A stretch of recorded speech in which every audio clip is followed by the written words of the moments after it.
When that halftime starts and you see me and the band come out and it's a bunch of white people, so obviously not very good, and you see me come out and I'm fucking flipping across that field, that is what I want to say changed my town, because we went through a bunch of traumatic things and I brought us together as people. What happened? Welcome to the Kevin Clancy Show. I've been in this game over a decade, and I knew I needed a place where I could run wild on my own solo podcast, where I tell personal stories, I deep dive into conspiracy theories, we rip through the current events of the day, and we do sit-down conversations with the most interesting people on the internet. Make sure you click subscribe so you don't miss an episode. What's up, you mutts? It's another episode of the Kevin Clancy Show. Spite Tour Phase 2, Episode 13. We got Rocky Dale Davis Jr. on the show with one of the funniest conversations I've had in a long time, with what I think might have been the single most awkward interview moment of my career. I'd like to slam you through a fucking wall right now.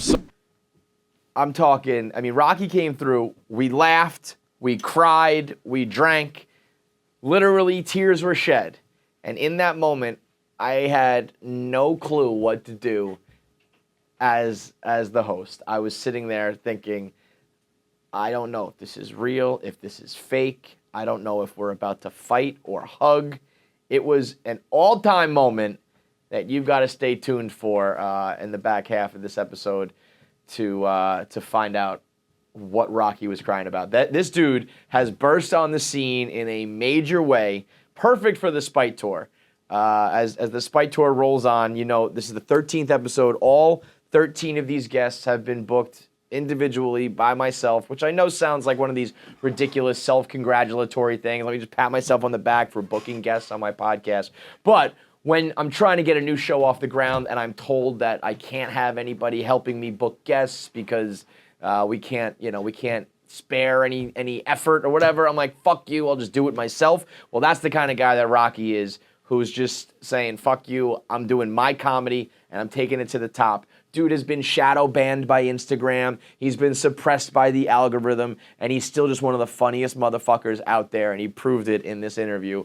So just an all-time convo between me and one of the just like the funniest, most wild guys on the scene right now.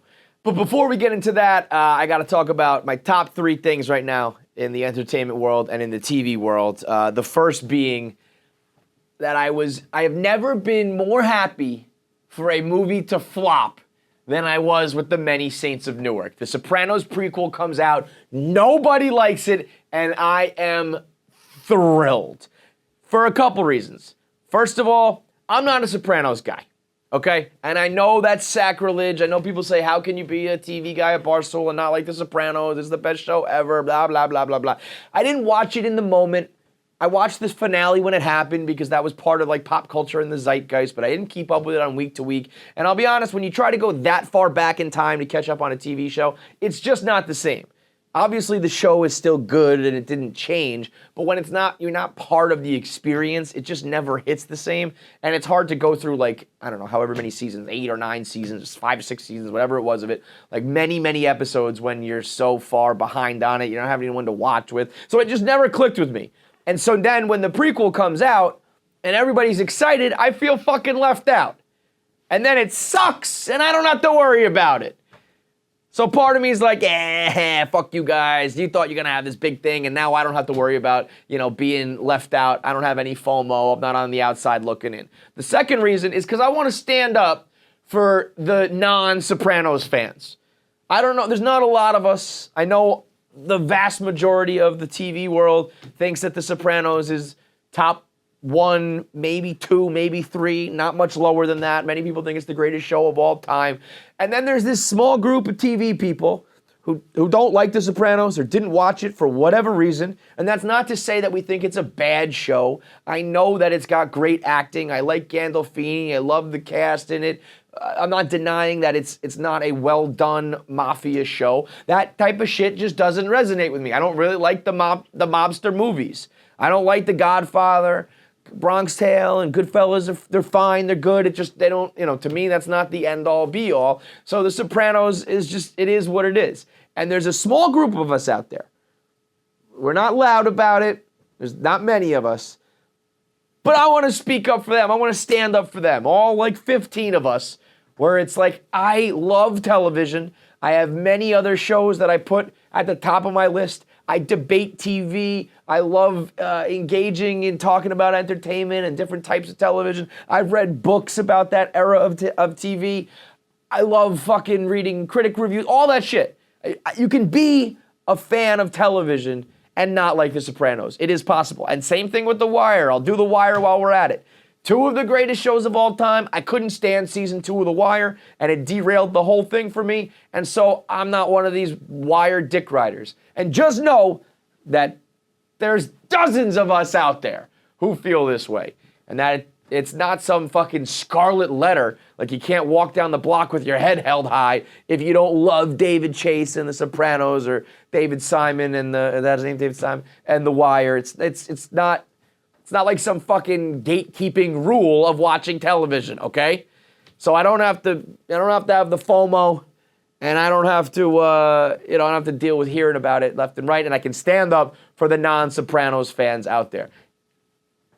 I do gotta say, I tried to watch it, and I was like, this is really bad, and maybe it's just because I'm not a Sopranos guy, so this movie's not for me. But then I started to see all the other reactions from the diehards and the critics and social media, and everything they were saying was true, where it was just like, this movie's a fucking mess. The fact that they fucked that up is mind-boggling. Even if let's say you didn't hate it, I saw some people being like, this is an overreaction, the movie's fine, it's not great, but it's just fine. The fact that could be the reaction is also a huge swing and a miss. This had to be a fucking home run where you just give the fans what they want. You don't get cute with it. You don't try to like go crazy with it and like work in these angles that like were never present in the show, as I understand it. Should have called up Vince Gilligan and had him do it. The only guy who ever stuck the landing with Breaking Bad when he just gave the fans what they wanted, tied up everything in a nice bow, tied up every loose end, and just did it right. And for something like this, where you have years and years and years with really no pressure to make it at all. There was nobody clamoring like, you have to do this. And then you decide you're going to do it. You decide to do the prequel. You got his son all lined up. Everything's perfect. You have to stick that. Take as much time as you want before you write the perfect script with the perfect beginning to this anti-hero that everybody loved and knock it out of the park. Otherwise, it's like, what are we doing here? Cannot believe they whiffed on that one.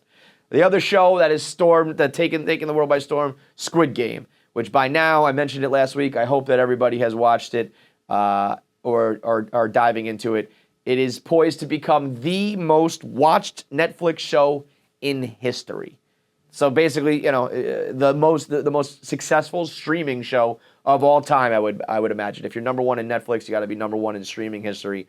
It is one of the most violent shows I've ever seen.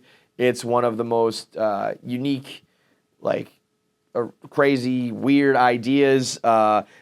Ending, not great. I think I mentioned, they didn't stick the ending, and I think some of the writing was a little bit, predictable at times. But just an unbelievable, burst on the scene, and an unbelievable story from the creator of it. The dude who wrote it wrote this script back in 2009. And sat on it for 10 years, just continually getting denied until he finally got Netflix to buy into it. They developed it the past couple of years, and now it comes out and it becomes the most popular television show in the history of Netflix and streaming. And an all-time story for the, the corny, follow your dreams and just do good work and one day it'll be recognized sort of thing. And who knows why that happened? Who knows if he continually tried to pitch it for a decade and was always denied, or if he just pitched it a couple times in the beginning and after it was shut down 3, 4, 5 times, he just put it on the shelf and waited. It might be that he finally, all these executives that he sat before couldn't see the vision and were fucking brainless and not creative. It could be that the market finally was ready for something this brutal and violent and jarring. It could be that the market was finally ready for foreign entertainment. I mean, I think Parasite really knocked down a lot of walls for the anti-subtitles gang. I'm out here. I'm subtitles gang for life. We have one the war. The anti-subtitles people, you lose. You get nothing. Good day, sir. Anybody out here still being like, I don't like to read my television, or I find it distracting. You're a fucking child, okay? You're a bum. The words, not that distracting. As a matter of fact, they enhance the viewing. You pick up on little things going on in the background. You remember names more. You remember places more. In shows that have heavy accents like Peaky Blinders, you're definitely picking up more. In shows like Game of Thrones, where they have made up words and worlds and names, you definitely remember it more when you read it. Team subtitles for everything except live sports. And it's something that I've been doing for years. And again, it was a small bunch of us, much like the people who didn't like The Sopranos. It was a small gang. And over the years, we've been growing larger and larger, louder and louder with all these shows that cater to subtitles. And now we've won the war. Now anybody who watches TV consistently, you're putting on your subtitles. Especially if you got kids, you got to keep it quiet, you're doing subtitles. You want to remember things more? Subtitles. You want to absorb things more as you're watching it? You want to pick up on what's going on in the TV in the background, or what was being whispered, or little cues and noises here and there? You're putting on the subtitles. We win, you lose. These fucking guys, I can't pay attention if there's words on the screen. What? What's fucking wrong with you? I can soak it all in and read at the same time. I don't know about you. I'm pretty fucking good at reading English words. And in shows like movies like Parasite and shows that really lend itself to it has finally brought people into the mainstream, and now I feel like it's more subtitles than not. So I speak, I'm like the Lorax, but I speak for the subtitles. And don't dub it over in English. Just put it on in its native language, in Korean, in Squid Games. Read through it. It's much better that way. Although I will say, if there's ever a show where you want to just dub it and have the English where their mouths don't match up, kind of is Squid Game, because you don't. That show's much more about the action and the plot and how things unfold, not as much the dialogue. But anyway, the story of Squid Game becoming the most watched TV show of all time after a 10-year, I mean, think about something that you did 10 years ago. Think about something that you worked on or liked or created, if you even have anything on the list, 10 years ago. That is so, you have completely forgotten about that. That is out of your life. It's gone. You have not thought about Squid Game in years. And then for some reason it gets revived, some reason it gets the green light, and all of a sudden, pow, you now have the keys to the castle. This dude's gonna get the green light for whatever he wants to do next, for the next 3 projects probably. From the creator of Squid Game, from the writer of Squid Game, boom, you are a fucking star now, bro. Netflix is gonna offer you the bag, all because you stuck with whatever you made a decade ago. And now, because people will do subtitles and they'll watch foreign entertainment and they're ready for the violence or whatever that reason is, you get, the most streams of all time. It's a corny story. It's one of those never give up sort of things, and there's no such thing as failure. There's only, learning experiences and all that kind of shit. But it would also be the greatest fuck you tour ever to everybody who passed. I'm calling up the HBO execs. I'm laughing in Bezos' face at Amazon Prime. I'm calling up everybody saying, hey, remember this? Remember this thing that you said was too violent? Or people won't get past that, it's in Korean, or I don't get it, it's too weird, or I didn't like the ending. Yeah, it's the most popular TV show of all time, motherfuckers. How about that?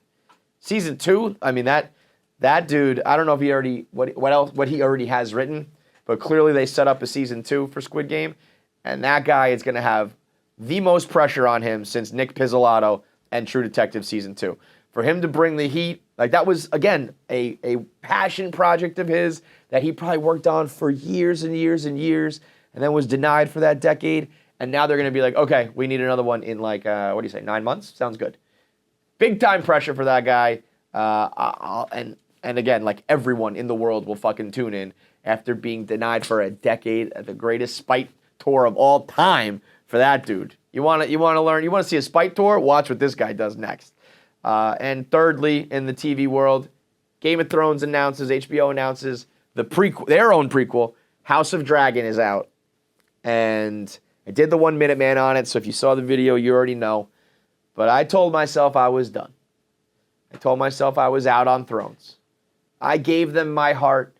my soul, my brain, and they just shit on all of it, stomped on all of it, gave me one of the worst endings of all time, really just stumbled to the finish line for multiple seasons toward the end there. And I don't even necessarily blame them. Benioff and Weiss, the showrunners, they get so much of the blame, and I understand why, because at the end of the day, they are the showrunners. They run the show. They came up with this show. It's their show that ended poorly. They get all the blame. But when you were just relying on the fact that the author and the creator of this story was going to finish it at a time, and he just doesn't even come close, and you've got to just pick up the ball and run with it, it's like, I don't know, man. I don't have his brain. I don't have his vision. I don't know where we're fucking going. He pointed them in the right direction. Ultimately, you gotta think that George R.R. Martin realizes that his ending of his book was going to pretty much fucking suck too. But trying to come up with several seasons worth of a book that's not yours, it's not really their fault at the end of the day. So I said, I'm done. Not after season 8 of Game of Thrones. Not after you told me that Jon Snow was half Targaryen and we were going to think he was going to be riding dragons and he was going to take the throne, and then all of a sudden you're like, nah, he's going to go be a security guard on the fucking wall. Not after you built up the White Walkers for 7 goddamn seasons, alluding to this clash between all of humankind and the White Walkers. Not after you started teasing the Night King being this warging, time-traveling, spite-carrying villain of all, like the biggest villain of all time. You set up this war between the worlds, and it ended in one fucking night with no major casualties to any main characters, and ends with Arya stabbing him with a fucking single dagger. That's not after that.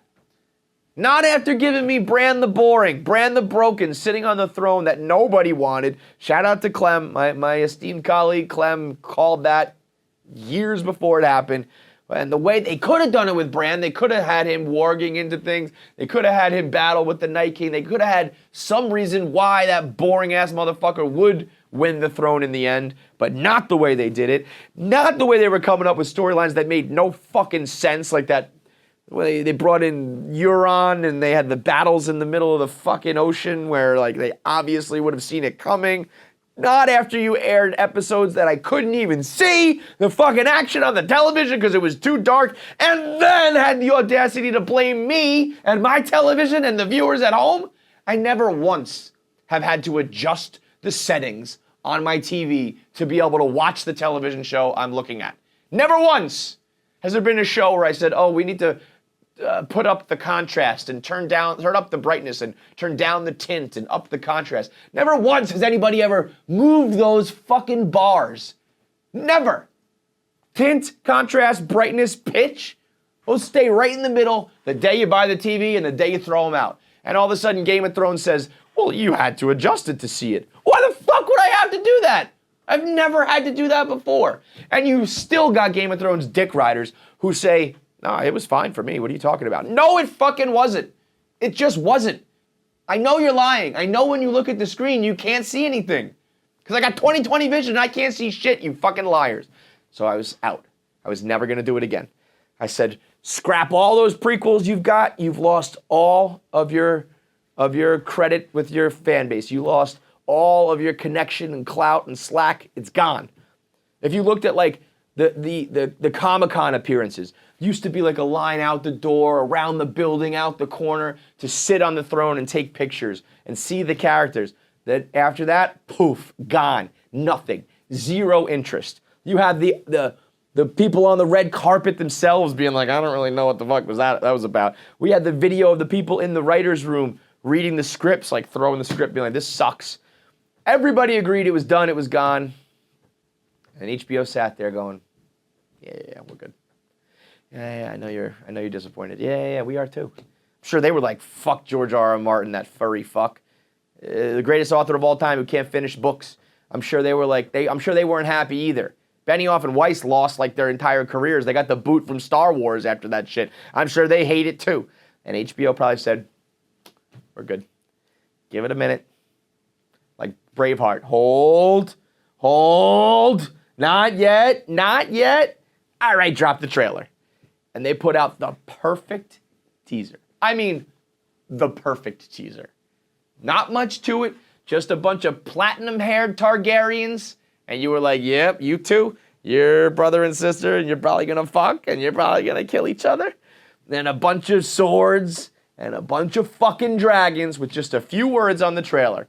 That shit where he's like, kings, gods, swords, blood. I was like, oh, fuck. It's heating up. It's heating up.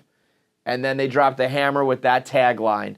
Dreams do not make us kings. Dragons do. And they tell us that there's 17 dragons in this series, alluding to the Targaryens of the past, 200 years before the Game of Thrones. And everybody is right back in. I can understand if you still are holding your ground, saying like, fuck that, I'm not going to get dragged back in. But just know that I know you're lying to yourself. If you publicly want to tell your friends in the TV world and social media, no, I'm never going to let them do it to me again, that's fine. But I know deep inside you're going, oh shit, that fucking trailer was pretty dope. Because it was. Because it's an undeniable trailer. It was seasons 1 through 4 of Game of Thrones. It looks like the series that we always wanted. We always wanted the dragons and the fire breathing. We barely even got it in Game of Thrones. Took many seasons before we ever even saw a full power dragon doing dragon shit, fucking people up with their dragon shit. And we loved it. This is gonna get 6 times the amount of dragon play that we got. 17 dragons in the prequel. All of that Targaryen shit. Before, everything they've alluded to, everything the book readers loved, it's based on the completed book. I think it's called Fire and Wind, Fire and whatever. That's a full, done, completed book. No loose ends, no nothing to tie up. George R. R. Martin can guide the whole thing. Benioff and Weiss are not part of it. It is the perfect recipe to bring everybody back into Game of Thrones.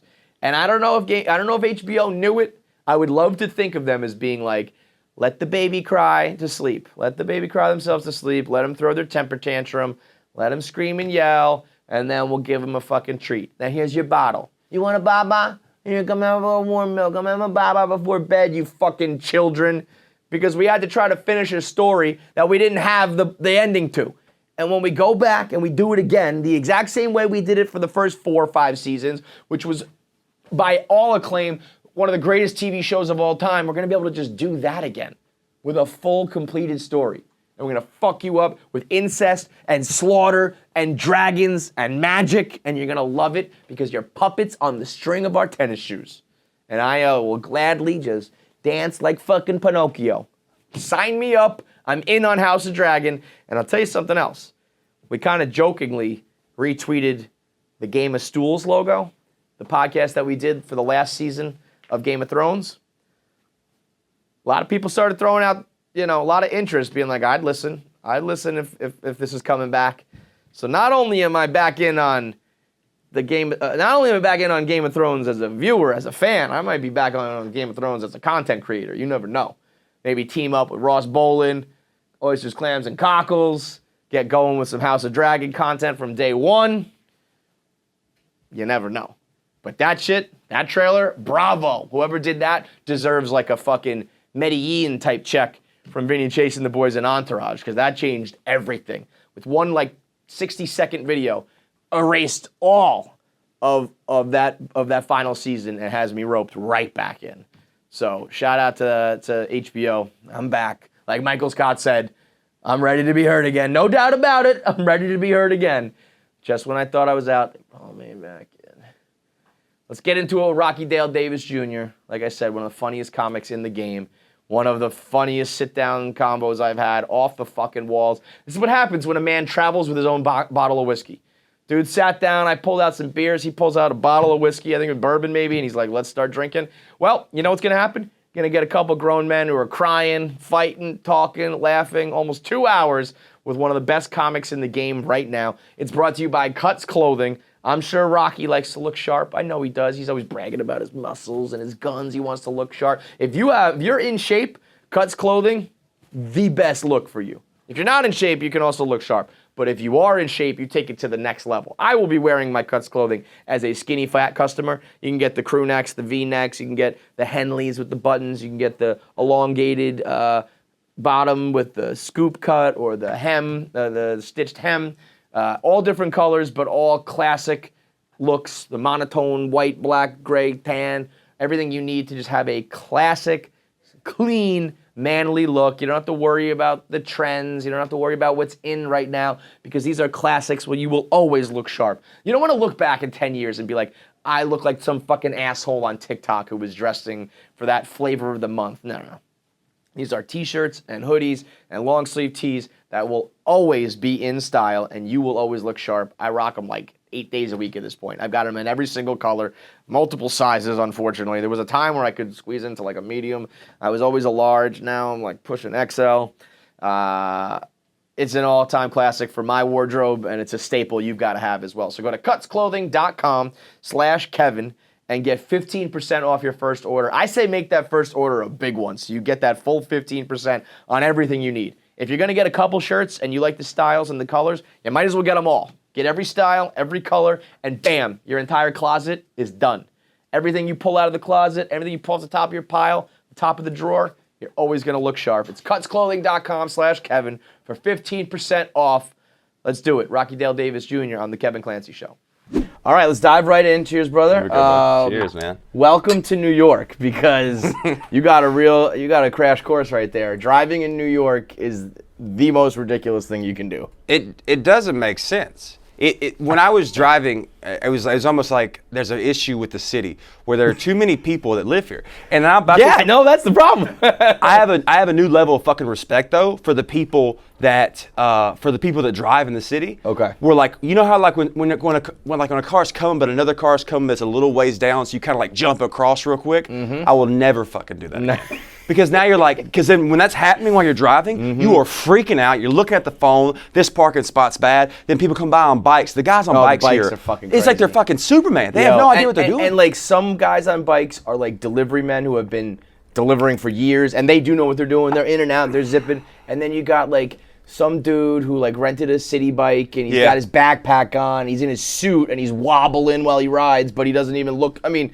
It's crazy. We were going, a guy was coming up the traffic. So like we're going this way, he's coming up traffic in a scooter wearing an earring, which I'm sorry, that means you're not a badass. There's no way you're wearing an earring that dangles. Maybe if it was just a stud right there, from prison or something. The only dangling badass I think is Barry Bonds. He used to rock that the cross. But that's what I'm saying, like at least if you're on steroids or something. I was there, it was an hour and 15 minutes. I drove around this fucking square block looking for parking. And like the first like 10 minutes, I'm getting my phone, like, this is fucking, I hate this. This is why I don't come to New York. That's why I fucking hate it. That's why I hate it. Right. And then it was like 30 minutes. I'm like, this is a real issue. This is getting crazy. And then like we're past the time we're supposed to record, and I'm like, I'm in my car. And I'm going, fuck you. And I'm just hitting my horn, and like no one's even in front of me. See, that's what's funny is like people judge New Yorkers, and rightfully so, that we're like loudmouths and assholes and impatient. Yeah.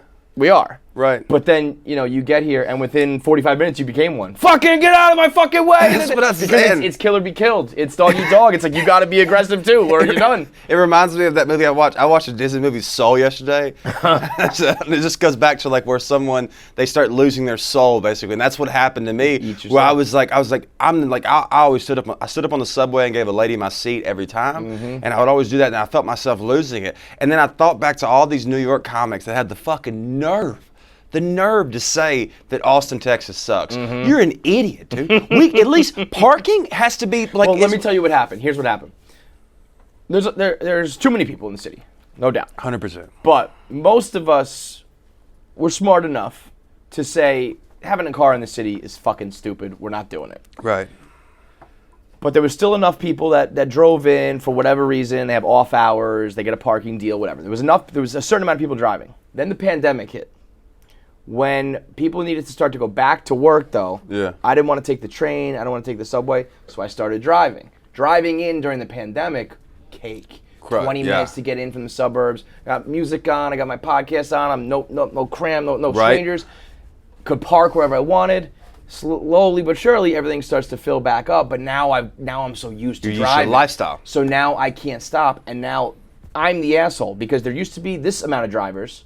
And then now I've added to it, and I haven't gone back to the mass transit. So now it's like 1.5 times the amount of people. There's just like a 50% more drivers no spots, no parking, nothing else changed but the amount of drivers. So now the whole city's fucked. And while I admit that it's people like me, it's my fault, I'm still like, this is fucking bullshit. It's fucking bullshit. But that's what I'm saying. That shouldn't be a luxury though. Driving, it shouldn't. Dude, how cool is it though? Like if you have your car and you're like, I'm gonna bring something to work today, and you just bring it. Yeah. You could bring a fucking ton of shit with you, and if you want, you just go back and get it. Yeah. And that's how things are supposed to be. Like if you go somewhere, you just drive your car there, and then you put the stuff in your car. Like it doesn't. This fucking system is broken. It is broken. But you know what it does though? It limits the amount of shit and stuff.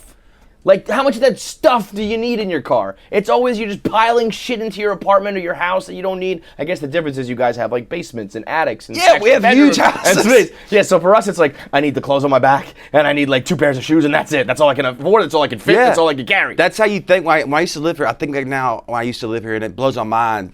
Like, I live in Austin now. I live on a golf course. I have a 2,000 square foot house. I have a garage with an 85-inch QLED TV. I have a bourbon selection to my right. I have a sound system. And no one fucks. And if I want to go somewhere, I get in my car and I drive. And I drive inside of the fucking Best Buy. I drive inside of it, and they throw my Xbox at me, and I fucking leave. It is crazy.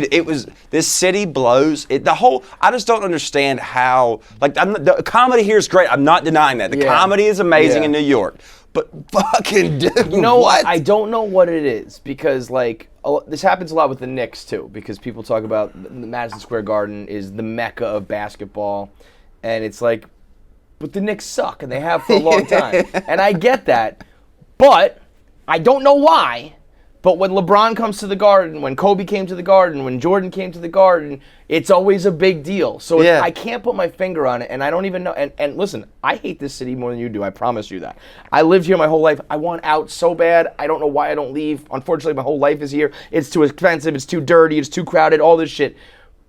But all that being said, there is some reason why the comedy here is great and why the money is here and why I don't know what it is, but there is some corny thing about New York where it's the thing that like girls will be like, it's, there's no place like New York, you know, but it's like, I don't know why, but it's kind of true. See, my girlfriend said that. My girlfriend said that until someone masturbated in front of her in the subway. And then it's like, I told you there's no place like New York. I'm like, you still want to stay? She's like, no, let's go somewhere else. Barstool should buy like a town in Ohio. Y'all should just buy the whole, buy Akron. Just be like, no one fucking lives there. Barstool, Cleveland, or Barstool, Ohio. No, Cleveland's too big, but buy Akron or Dayton fucking sucks, dude. Just rename it though. I just want it to be Barstool, Ohio. Buy Denton, Texas. Just buy the whole. We discussed this. We, they were in Boston, and we talked about putting an office up there. And I remember at the time I was like, well, if I'm gonna move.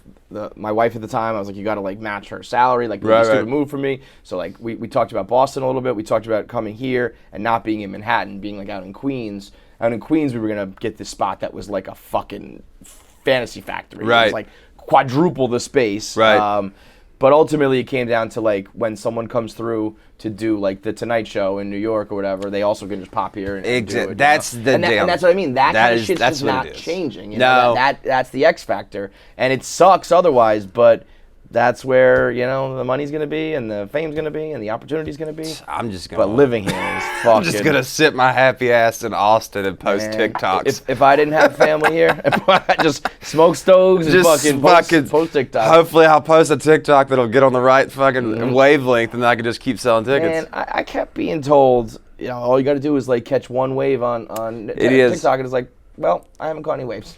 Where are the fucking waves, man? Dude, it's such a weird thing. The whole algorithm of every website is so different. And they just and it's so TikTok gives everyone a chance though. TikTok will actually it's pretty much shown now. If you have a profile, it gives everyone a chance to go viral. It has one video that it pushes more than the rest. Mm-hmm. And those people you retain, I thought they would be children, but they're not. They're actually adults. People. I think in the beginning TikTok was pretty kid kids. Heavy, and when it was a dance and shit, when it was Musical.ly. Right. It shifted so much. Everybody joined in, and then you're gonna find your people on that app. I think YouTube's good too. I feel YouTube's the best OG, to me.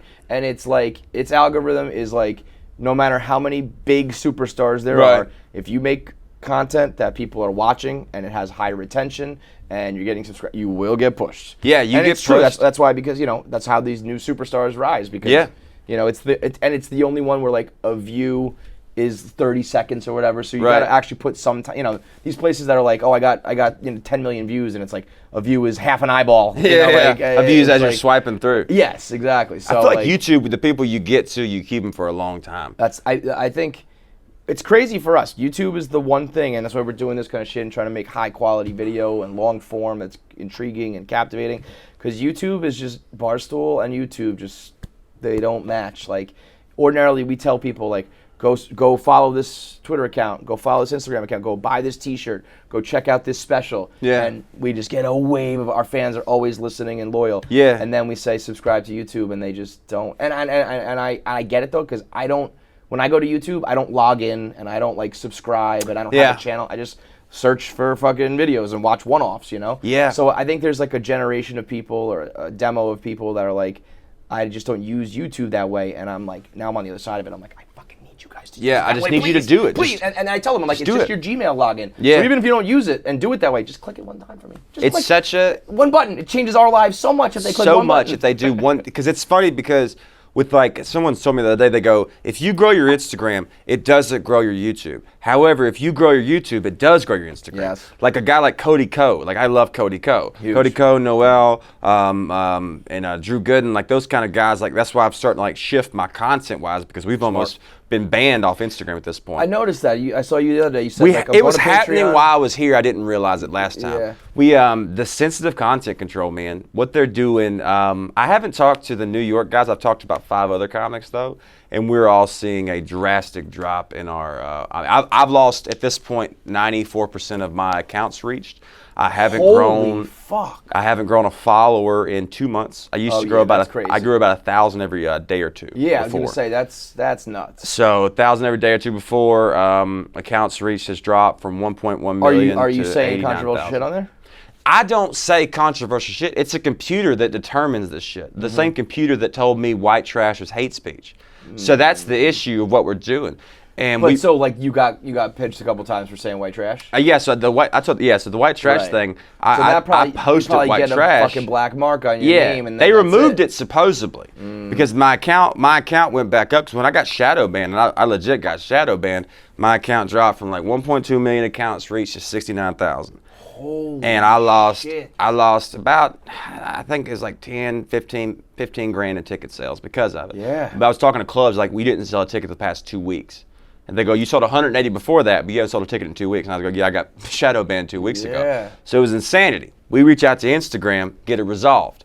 Page shoots back up to 1.3, 1.4 million accounts reached, and then we're just booming right with followers. Then 2 weeks later, they had the sensitive content control, which is on everyone's account automatically. Yeah. Right, that you have to default into not showing you sensitive accounts. Yeah. You got to go in and turn it off. And some people can't. Some people can't even allow. That's crazy. And so when that happened, I was dropping about 30,000 accounts reached per day. So it was just dropping slowly, and now we're at where my page is almost useless, and we've seen ticket sales not selling tickets. So we're trying to do the community thing where you text and shit. Yeah. But unfortunately, with doing that, it's like you can't reach the people to tell them that. Right. Right. And then people are like, well, just post more. I'm like, I did that. For a week, I posted 2 clips a day. The Rock engaged with me twice. Still nothing.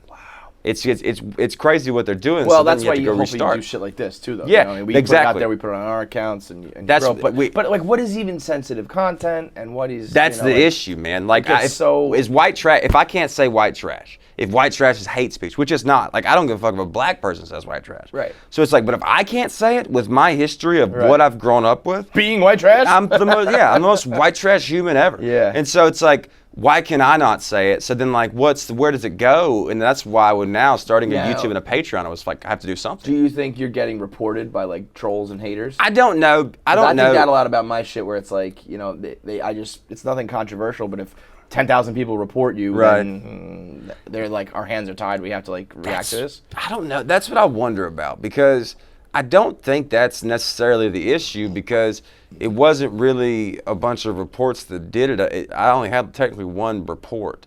It's just, I think my account, like my friends, my one buddy, he stopped doing Instagram completely. He just basically deleted his account with 1 million followers. See, I mean, I get it. Like if you're gonna just reach like 10,000 accounts and you lose 99% of your reach, but don't. I mean, just leave. Don't delete it. No, I'm not deleting it. Okay, yeah. No, dude, that's like, that's my lifeline of the rock. Like I'm not deleting. That's the place. But even just in general, like it's just you don't have to focus on it. You don't have to dedicate your time to it. Right. But don't delete it. No, because the algorithms they do change. They change. That's the thing. I don't know. I put money into my Instagram. I had a team that edited my videos, and so I was like, well, I'm not going to do that anymore because I'm not just posting videos for nothing. Right. And I was like, I'm going to make it exclusively for YouTube. And make all my content for YouTube. And people, I mean, you would have thought I asked them to give me their first fucking born. I know. And I'm like, bro, just go over that. I know it's hard. It's like I'm trying to put myself in the position of like being a consumer when, I'm used to listening to it on this platform and you ask me to go to another and it's like annoying, but it's like, it's really not that big of a deal. It's not. And it's like, I get it that people are set in their ways and have their routines and they go here instead of there and all that shit. But if you like me and you fuck with my shit, like, it's making my career so much harder if you don't do this, And it's like, I don't want to whine, I don't want to complain, I don't want to beg, but like, we need these YouTube numbers up, and all it takes is a click, and like, they just won't do it. And then also, hey, guess what? YouTube is better than Instagram. I know. It's better. That's what I tell I'm trying people too. to help you. And like, like even knowing that I don't use it the way I'm talking about, I'm like, but I do know the power of it and the convenience of it, and the way it feeds you more videos you like. Like, you will find more shit you to entertain you, and it will be better. Like if you see like an Instagram video of mine you like, and you're like, "Fuck, what was that video Rocky did?" and you're searching my page and stuff, you could just go on YouTube and type in Rocky, fucking beat up a chipmunk or whatever it is, and then like it's on there. So it's like that's the shit you go into it. That's why YouTube's great. But even my mom, she cannot grasp. She goes, I don't like put my email in. I'm like, you've put your email in for everything else. You put it in for Trump's teddy bear fucking thing. So it's like you can't go in and just do like it's does it even with the text thing. People with the texting app where you text me and it's an app, it logs in where you live. Basically makes it easy for me when I'm coming to Nashville. I can say, hey, I'm fucking coming to Nashville. Here I am, right? And so I ask people to sign up, and people are signing up, and I'm getting messages. I know this isn't real. This is a scam, right? And I go, no, it's me. They go, no, it's not. I'm like, yeah, it is. I go, listen, I'm sure there are some big celebrities who are, their managers doing it for them or whatever. But there's also people out there. Yeah, that's what I'm saying. Like me and like it's like I'm cussing in it. I'm saying like motherfucker, suck my dick and stuff. I'm like, would you think a computer would say this? Like what computer did I hire to do this? This is obviously me. But even get people signed up for that is tough, man. That's what the thing that bothers me the most is just first off understanding how much money I've lost already because of this.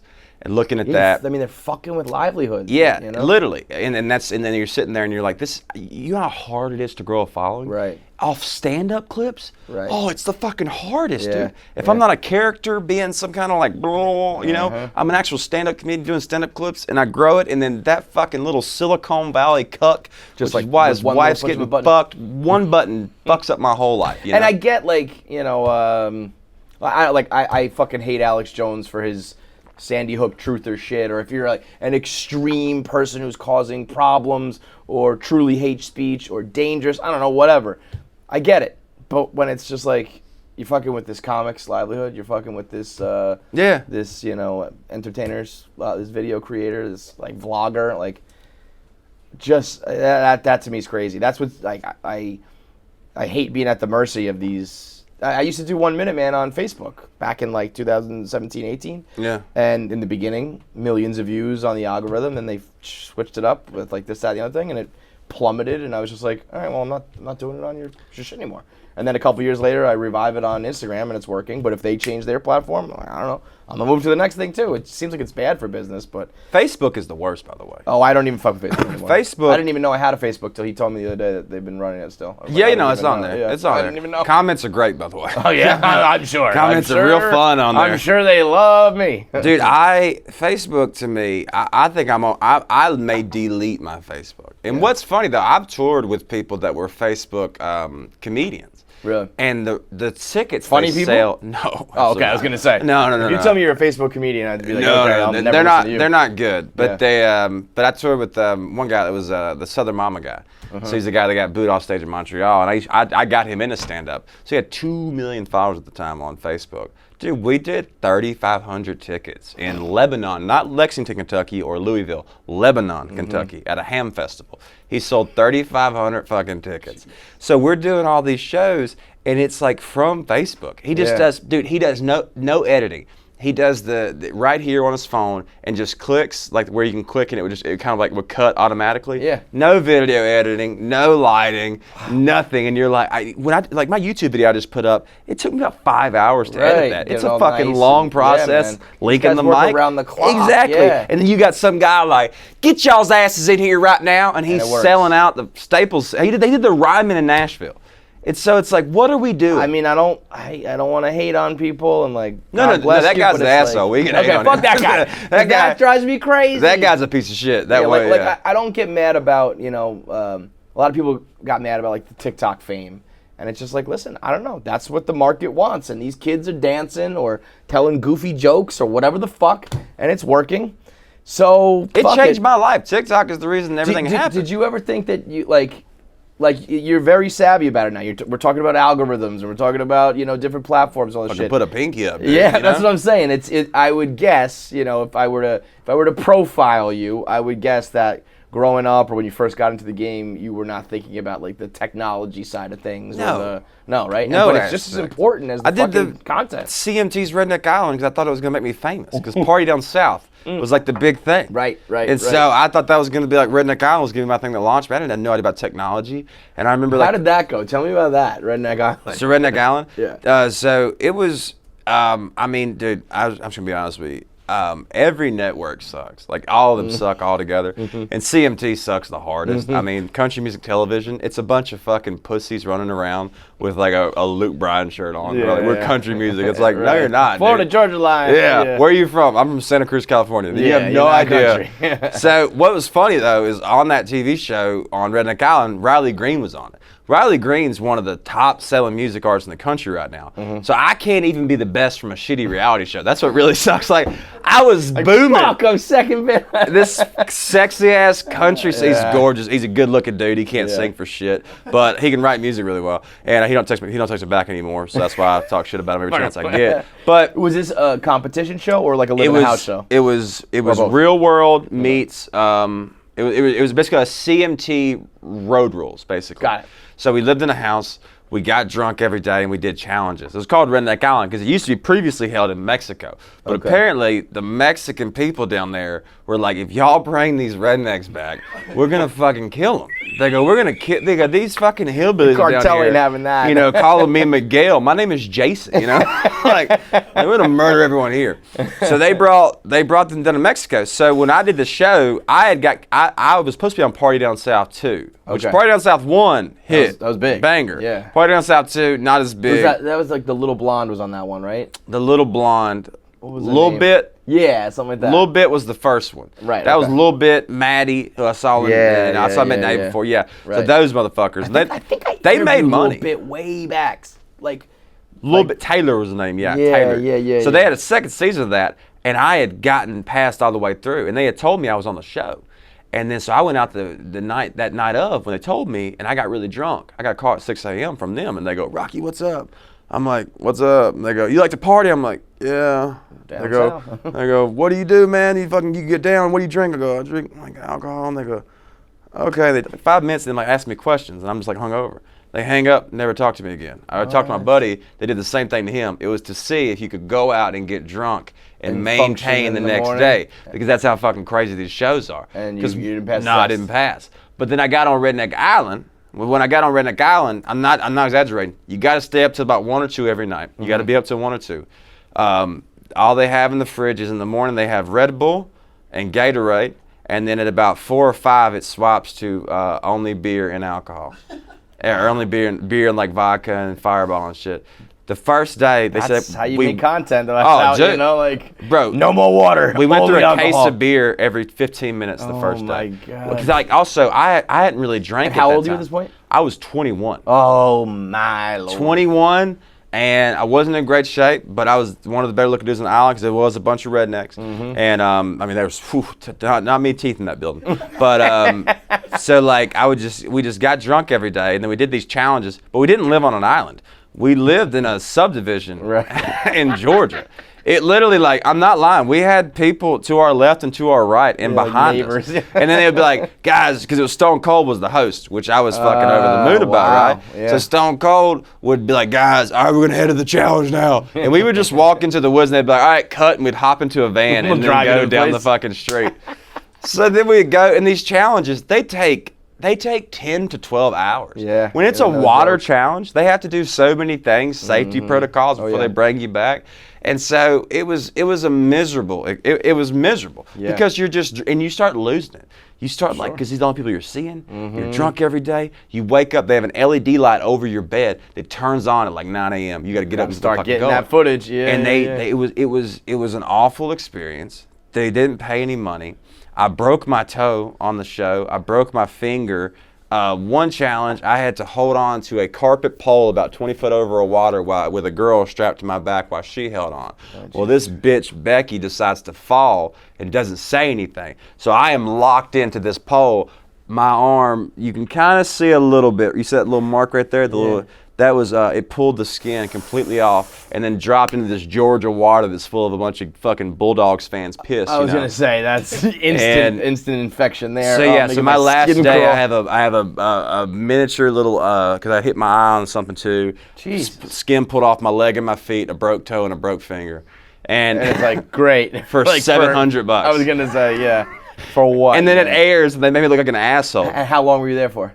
2 weeks. 2 weeks, you just hung over. There's drama. Are you like fucking these chicks and stuff? No, because you're gonna want to have sex with someone, and then 2 cameras are on top of you while you're gonna have sex. And I'm like, I can't have this happen in like TV. My mom would be really upset about it. I was still on her insurance back then. Right. And so I gotta like play this shit safe. And you need the insurance if you're getting skin ripped off. Yeah. And so then what sucks though is they bait you with these questions. They did it to me. They had me.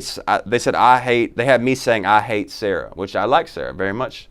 And they had me saying I hate her, but I realized what they did. They go, Rocky, do you like tacos? Like, I love tacos. They go, what do you don't like? I'm like, I don't like spaghetti. And then they go, so what do you think of Sarah? And I'm like, Sarah's cool. And then in the show, it goes, I don't like my face cuts into Sarah's face. Man. And then it says Sarah, and I'm like, you motherfuckers, dude. Yeah. It was an awful experience. And by the way, it did nothing for my career. No. It did nothing for anyone. Yeah, I had no idea. I've never heard that about you. You never will, dude. Yeah. You never will. I kissed a dude on the show. I mean, it was like, it was a wild I don't think I would expect. No, dude, I kiss dudes like a lot lately. Like I've been getting real drunk, and I don't know why. I get drunk and I headbutt and I kiss. So and you don't know which one's coming. I was gonna say if I can get on the kiss list, I would prefer that to the headbutt. I know, but I don't headbutt you in the head. I headbutt you like in the shoulder. But I've been getting drunk. I think I'd rather the kiss. Well, okay. Well, we'll find out. I mean, we're drinking some good shit right here. We'll find out which one you are. I get too drunk. I get drunk. I get real confident, and then like I was at a cigar festival the other day, and I was yelling at a bunch of cigar people. Like I was just yelling at them, like, work on your social media, you fucking idiots. They're running billion-dollar corporations, and I'm like, you fucking dummies have no idea what you're talking about, dude. You guys on TikTok? And then I'm hugging them and I'm kissing them on the cheek and stuff. These are grown men. I'm just like, and I'm headbutting this guy and shit. And then like, but at the end of the day, you're like, yeah, that guy is a pretty successful comic, and you're like, you can't disagree with the results. No, man, it's working. So that's why I don't know where this goes though, because now I'm worried if my Instagram goes away, I'm not going to be successful anymore, and then I'm just a fucking weirdo that headbutts and kisses people. I don't know. I feel like luckily you have made enough inroads in the short time where Instagram was working for you that like the name's out there. The relationship with The Rock is a known thing. Your YouTube's how cool was that for y'all? That was pretty cool. That was awesome. It's a funny 4 podcasts since y'all have tried to do the same thing. Really? Y'all did. Every one of them almost copy and paste is what y'all did, and I'm just like, you fucking hacks. Let them have their thing. I'm happy I got in. I was like, I tweeted out. I was like, I'm gonna tag him because like hopefully he sees it, and who knows. Yeah. And then he wrote back to you, and then I really got desperate. Oh, yeah. When I replied, I made it so desperate on purpose because I was like, so what do you think of me? Yeah. If I was subtly just trying to be like, yeah, man, like, Like, whatever, you know. Like, I think that would almost be worse than if me just being like, what about me, Rock? What about me, Rock? What do you think? What do you think? What do you think? But that was very cool of him. He's definitely like. Dude, what if y'all get him on the podcast? That'd be fucking sick, huh? Brother, that's probably right now the pinnacle. I was talking to him today. I'll let him know. I mean, you know, there's probably a 0% chance, but. I don't know. You know what? Do you know what? Now, let me say something. I hate you guys, but I love you guys. I hate y'all because y'all put up a clip and tagged a guy that is gonna change my life with things we have going on. You tagged this guy in a clip of me saying I'm gonna suck his dick. No one quality controlled that. Who's the main person? Erica? Erica didn't say anything. You guys didn't send it off to anyone. There's not much QC going on here, bro. I saw that because I didn't even know what was going on. My buddies were in town. We were in Austin, and my buddy from Boston, Jarrett from Christoph Cigars, so we were listening to it because he's a big fan of you guys. I'm like, how cool is this? Because y'all gave me a great introduction as well. You guys like, don't skip this podcast. Yeah. This guy was great, and I was like, fuck yeah. Because I was nervous when I came on at first because I didn't know if you guys were going to like me. Because I was like, I don't think they're going to like me or not. No. So then that happens, and then I put the clip up, and then Jordan texted me like, yo, that's so cool that the Rock thing was clutch. And I was like, all right, whatever. And then I go on Twitter, and I see that, and then I see the Rock comment back. I'm like, oh, fuck. And I'm like, oh, what clip is this? And then I'm like, yeah, I was almost going to suck his dick. And I'm like, guys. But then at the same time, guys, be cool. But it worked. It makes me love him because I'm like, bro, he responded back to that. That's what I mean. Like he's a cool cat. He's a cool dude. That's what I don't know what's gonna happen when me and him like hang out. I'm so fucking excited because I feel like he's just a real chill dude who happens to be super mega famous. Yeah, it seems impossible that you could be. What if he makes like real like fucked up jokes? Like, what if he does like a bunch of like fucking rape jokes? You know, like how awesome would that be? It would be amazing. I love that. It'd be amazing. I love that. You know, like to know that, to be like that would actually the problem would be I would want to tell like everybody. Yeah. Be like, you know what the Rock does? He tells rape jokes all day long. It's like with the guy at Alabama when he said Nick Saban does D's nuts jokes. Yes. And Nick Saban was like, bitch, shut the fuck up. Like, this is not the Alabama way, dude. Right. You know? Right. I mean, you can't violate that like circle of trust with a guy like that. But at the same time, he does seem like he's just a cool dude who happened to amass 200 million followers or whatever, you know? Yeah. I feel like that way a little bit about Joe Rogan too. Like I've seen him post a couple times. What I really like about him is a couple Instagram posts that said like, I am keenly aware that my popularity is disproportionate to who I am. Yeah. Like I'm a successful comic. I think I'm a good podcaster, but the fact that I became this is fucking crazy. But he knows that. And I think as long as you own that, and it's like, well, yeah, all right. I mean, as long as you're aware that like this is all pretty fucking crazy, and how does this as long as happen? you don't start drinking the juice, man. Right? He doesn't. That's seem what it is. To be like, you know, getting. He's a confident dude and like speaks his opinions, but he's not like cocky and arrogant. But he's also like your uncle. You know what I'm saying? Like he posts on Instagram. Joe Rogan posts on Instagram like a fucking 52-year-old woman. Like he's posting a picture of the moon.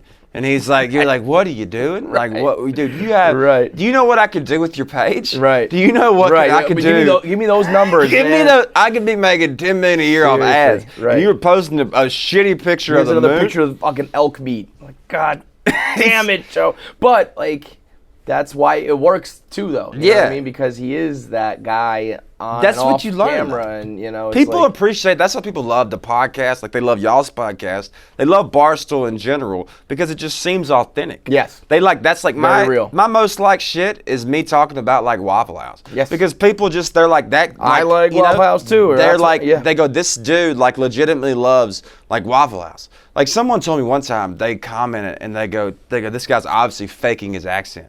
And I was like, dude, you're obviously new here. I mean, you have to go back and look at the tweets. I mean, there's no way I could know so much about the Southern culture. Right. Like, I'm not Keith Urban. I'm not a fucking liar. I get it all the time. Like, people are, I talk about the Mets all day long. Like, this guy doesn't even watch the Mets. I'm like, okay.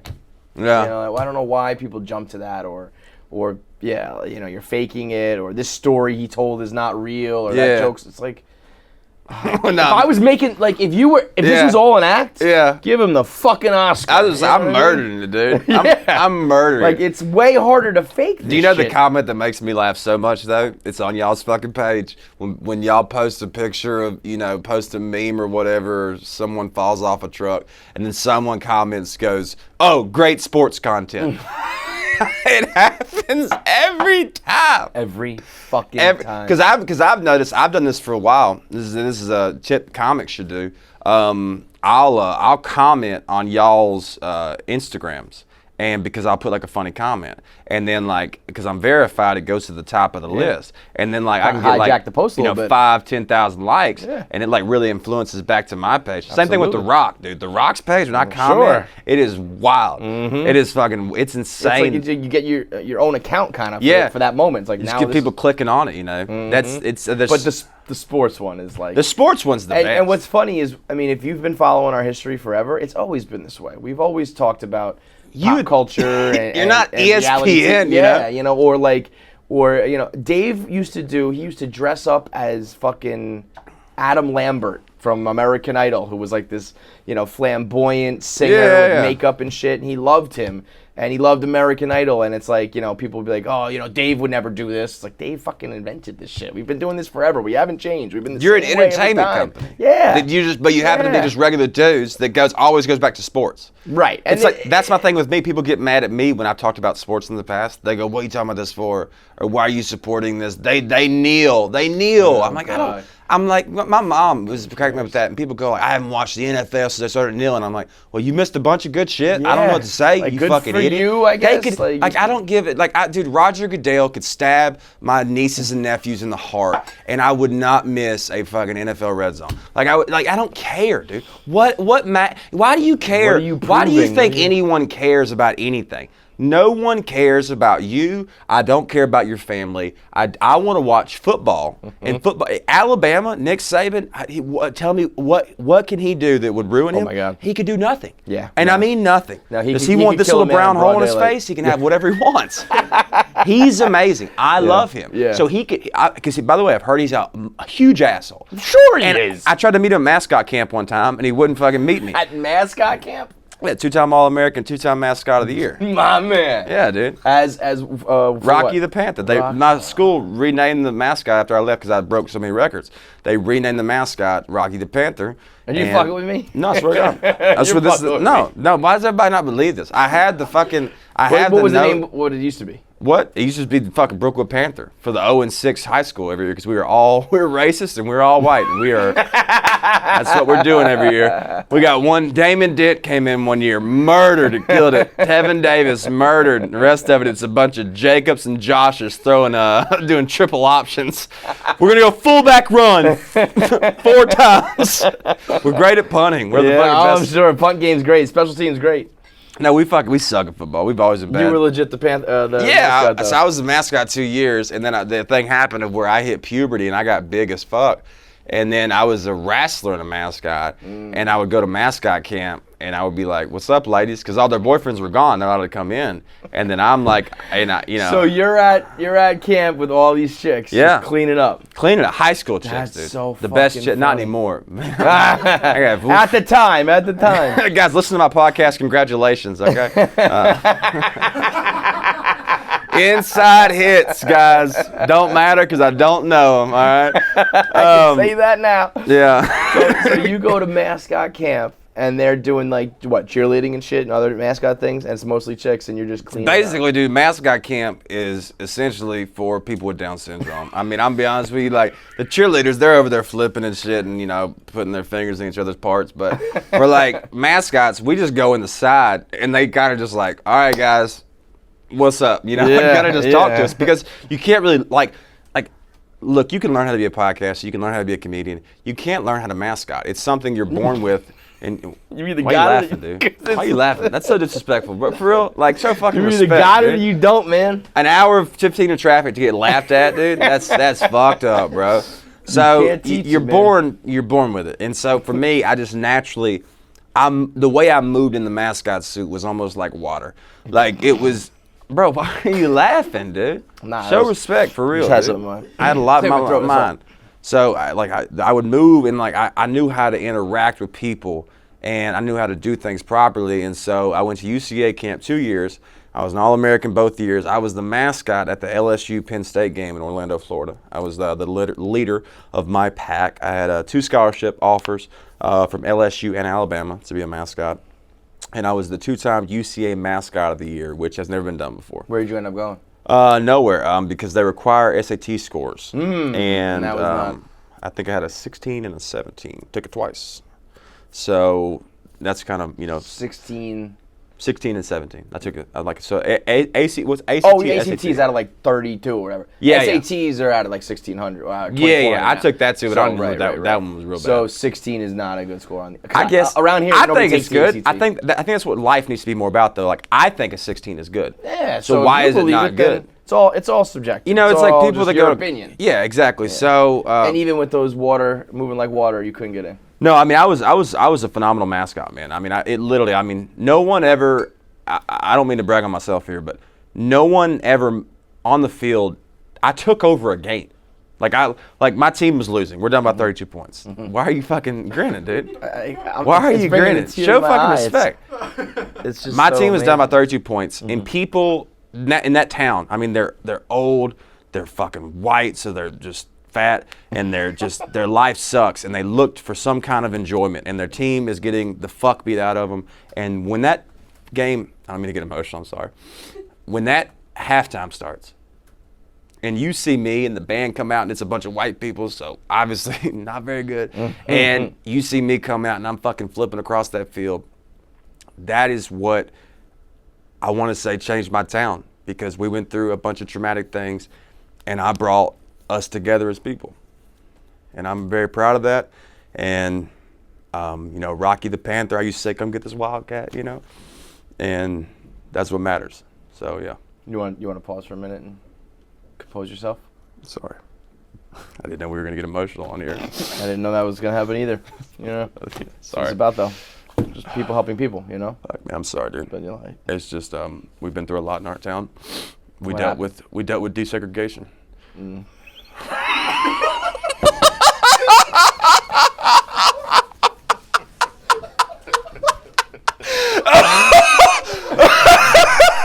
whole time I was wondering what he was gonna say. The whole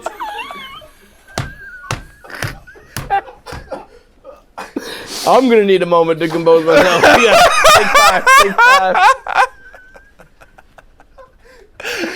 Oh, dude. It's funny because it's true. It's funny because it's true. Bro, I bet that this is what comedy's like. Comedy, I never played baseball, but it's like, imagine if you could see, like they say a baseball player could see the fucking stripes on a ball. Yep. And you like, this is about to be a home run. Yep. I was like, please ask me what happened with my town. Please, I beg you. Ask me what happened with my town. You got a little teary-eyed there. You got the acting chops, I can cry on contact. That's I fucking can cry. impressive. That's pretty valuable. Do you use that at all? I do, because I can cry, because I've always been able to cry on contact because of like being molested when I was younger. I can just channel that back. Just think of it. I swear to God, it just goes every time, man. Yeah. And it's always been. I did it on my podcast the other day. My buddy Tony didn't know I could do it, and I started just crying mid-podcast. He's like, "What the fuck is wrong with you, dude?" My girlfriend hates it because you can never tell what's going on. If it's real or not? Yeah. So I'll be crying. Dude. I remember one time I cried on her. I was crying about something, and she's like, "What's wrong?" I'm like, your pussy just smells so bad. I was like, it just stinks so bad today. Do you like use that in your act at all, or in videos or content? Because it is a skill. Nah, if I could cry, I'd be writing skits and shit. But I also cry. I cry easy though too. Like I cry. For real, actually. Yeah, dude, me and what's the guy that got fired here? Francis. No, by the way, I was really good friends with 3 people here. Francis, JP, YP, and Sean Latham. I was friends with all 3 of them. You're the fucking kiss of death. Yeah, you better watch out, bitch. Me and you've been talking on Twitter. You better watch your back, dude. Just say this whole operation's fucked. Yeah. Man. So, but YP, which I'm at one day, because y'all had posted when, dude, the shit that gets me is a stepdaughter asking, or a girl asking her stepdad to be her dad. and I'll cry every Waterworks. time. Yep. That's why I do when I watch the Fast and the Furious with Paul Walker. I cry every time. I cry that shit gets me, so I can't do it, dude. I cried a little bit at the beginning of that Winnie the Pooh Bear movie. Like at the first part of it, the music and shit, and he's like a little Down syndrome bear and shit. Like it's like no pants on. You're like just cry, man. I would have been crying if I were you looking for a parking spot. Oh no, that's where I rage. get into the school shooter Columbine fucking praise. Those eyes. It makes me. I just don't. I don't get this fucking city. I just don't. And I like the comedy here, and the people get mad at me for saying this, but like Joe's Pizza isn't that good. Like Domino's is phenomenal. Now, I don't get bent out of shape about the pizza. Domino's cheesy bread. Domino's top 5 cinnamon food in twist. the world. Cinnamon twist. I don't really like the pizza. I do. People get bent out of shape about the pizza talk, but the pizza is best here. I'm going to Rhode Island this weekend. My buddy from Boston is taking me. I'm doing shows in Rhode Island, and he told me that I'm going to have it because I hate Italian food in general, and I hate most Italians. And so, am I going to be blown away, or am I going to be like, Olive Garden? Chicken Alfredo's bomb. I like Alfredo. I like. I don't really care for marinara sauce. Yeah, that's on. They love their tomato sauce. I'm like, I don't know. It just tastes like fucking meatballs to me. Like, some of it's good. Some of it's vegetables. Like what we're doing here, bro. Like you smashed up. Honestly, everyone's no and Nana and whoever the fuck else has the special recipe, and it's just tomatoes smashed up with like some salt and pepper. That's why I love. That's why I love. We talked about this last time, but like I love what America does with everything. Because everybody's like, no, it's not like traditional. Like America, like pizza has like a bunch of like sugar or not sugar, like salt and shit, and we just throw a bunch of extra stuff. I'm like, yeah, that's what makes it great. That's like why it tastes good. We took your lame ass shit and we did it a lot better than y'all. We remixed it. Yeah, that's what I'm saying. And that's why we're fucking America. Dude, I had good McDonald's the other day again for I hadn't had it in a while. Good fresh McDonald's, little Mexican lady. Amazing. When people don't realize that like McDonald's to McDonald's matters. Like certain like. It changes. It's generally the same thing, but sometimes the buns are stale. Sometimes those fries aren't as crispy. And when you get a good one that's made right, what's your top 5 fast food? Oh, man. Okay, so I'm in a weird predicament in my life because I don't drink soda anymore. I stopped about 10 days ago. I wanted to look slim on here. That's the most heroic thing I've ever heard in my life. I would lick your asshole right now if you told me I could drink a soda and never have the calories from it again. I am so addicted to soda. It's so good. It's so good. It's so good. I guzzle it. Guzzle it. And like if you give me a pizza or like a nice sandwich or a juicy burger and I don't have a Coke, it ruins it. I'm like, it ruins it. Fucking throw it out. I don't even want it. People that don't drink soda, You're supposed to drink water with it. No, that's what I've been doing. I've been literally. Thankfully, I've been getting on alcohol a lot more, and alcohol's totally fine for you. That doesn't cause any problem. Yeah. What about like Coke Zero? Yeah, I mean, it's not the same, but it's close. Okay. It's like. It's not pure heroin, but it's like No, it's not even fucking close. There's a new one. There's a new glass one coming bottle out. Coke. It's called like Coke. Clem got a fucking early taste of it. It's called like Coke. That's Clem getting exclusive shit from the Coke factory. He's got that hookup. What is Clem, John Christ? What the fuck's going on? It's called like Coke New or Coke.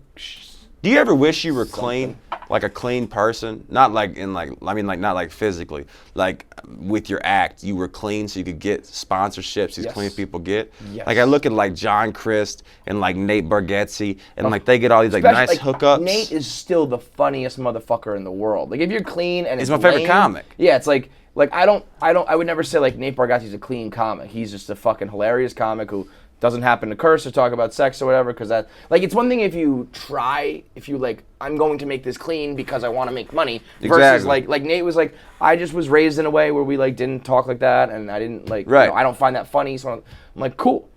When you're like, doing it on purpose, that's where I get annoyed by it. Or I've always heard that Seinfeld's like, if you have to curse to make it funny, then it's not funny. I'm like, no. That's a word just like any other word. He sounds like a little bitch right there. like if I say fuck at the right time and that makes people laugh, that's the same thing as any other punchline where you pick the right word to make people laugh. So fuck that. But yes, I do also wish that like Also, hey Seinfeld, hey, how about if you have to make your jokes go, oh no no no, yeah, that's to make them just funny? Gimmicky, yeah. You talking about What goddamn about macaroni boxes, you like, nerd? yeah, just shut up. Fucking, Mark Wait, Norman. what do you even know about comedy, Jerry Seinfeld? Yeah. What are you fucking? You Jerry Seinfeld sucks a dick. I don't like him at all, dude. I never liked him. That's got to be some cultural shit too, No, right? You guys are not gonna like a. Like why a would I city like slicker him? up there? Because he says shit like that that's dumb. And he like, it's like, bro, you are the first Pokemon in the evolution, and now we are to Charizard, which is like Mark Norman. You think which that, is you think that if it was Seinfeld good. couldn't hang today? No, he's fucking lame, dude. Seinfeld would get booed off stage. I mean, I'm just fucking. At this point, I'm just we're commit to the. I don't dive give off a the fuck. cliff. I live in Austin. He would never go there because the private jets don't land at that side of town. Fucking nerd. No, it's like he's annoying. Yeah. He's fucking. He bitches about so much to me. Who's your like inspiration? Who are your guys? Nate Bargatze. Nate, yeah. Now, you could say I steal from Nate almost because we're from the same place pretty much. He's 2 hours in Tennessee. I'm in Alabama. He's in Tennessee, and so I tell stories. He tells stories. He's phenomenally better than me. But when I slow down or when I pause, I sound like Nate. You sound so much like him. And so then I try to get away from it. And then if I tell a crazy story, somebody goes, "Well, you're Theo Vaughn. You're stealing from Theo." I'm like. Then just guys from the South. Then man. if What I'm do you too want me to fucking say? country, I'm Larry the Cable Guy. And then if I do a black crowd, I'm Gary Owen. And I'm like, I'm just Rocky, you motherfucker. Honestly, I can understand why that's annoying, but also those are four guys, not too bad to be compared to. No, you know, Larry's a billionaire. Yeah, I mean, listen, if you want to tell me that I'm a mix of Larry, Nate, fucking Gary, and Theo. But they say you're still. That's yes, the thing. And that's annoying. Because, I think when people think my stories aren't real. Like the penguin. I took an edible with Ralphie May. I went to the Columbus, Ohio Zoo, and a penguin humped my leg, and it was like the whole experience. I tell the story. They go, "That's not real." I'm like, "Yeah, it is," and I showed a video of it.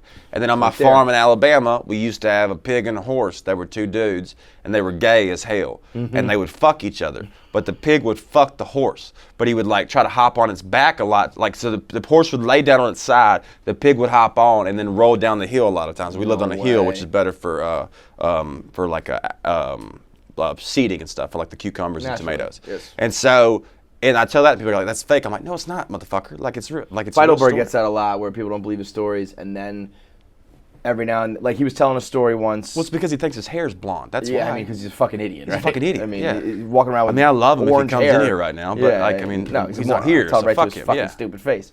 But he told some story about like he was at a party, something silly happened. People like that's fake, and then one of the other people who was at the party. Yeah.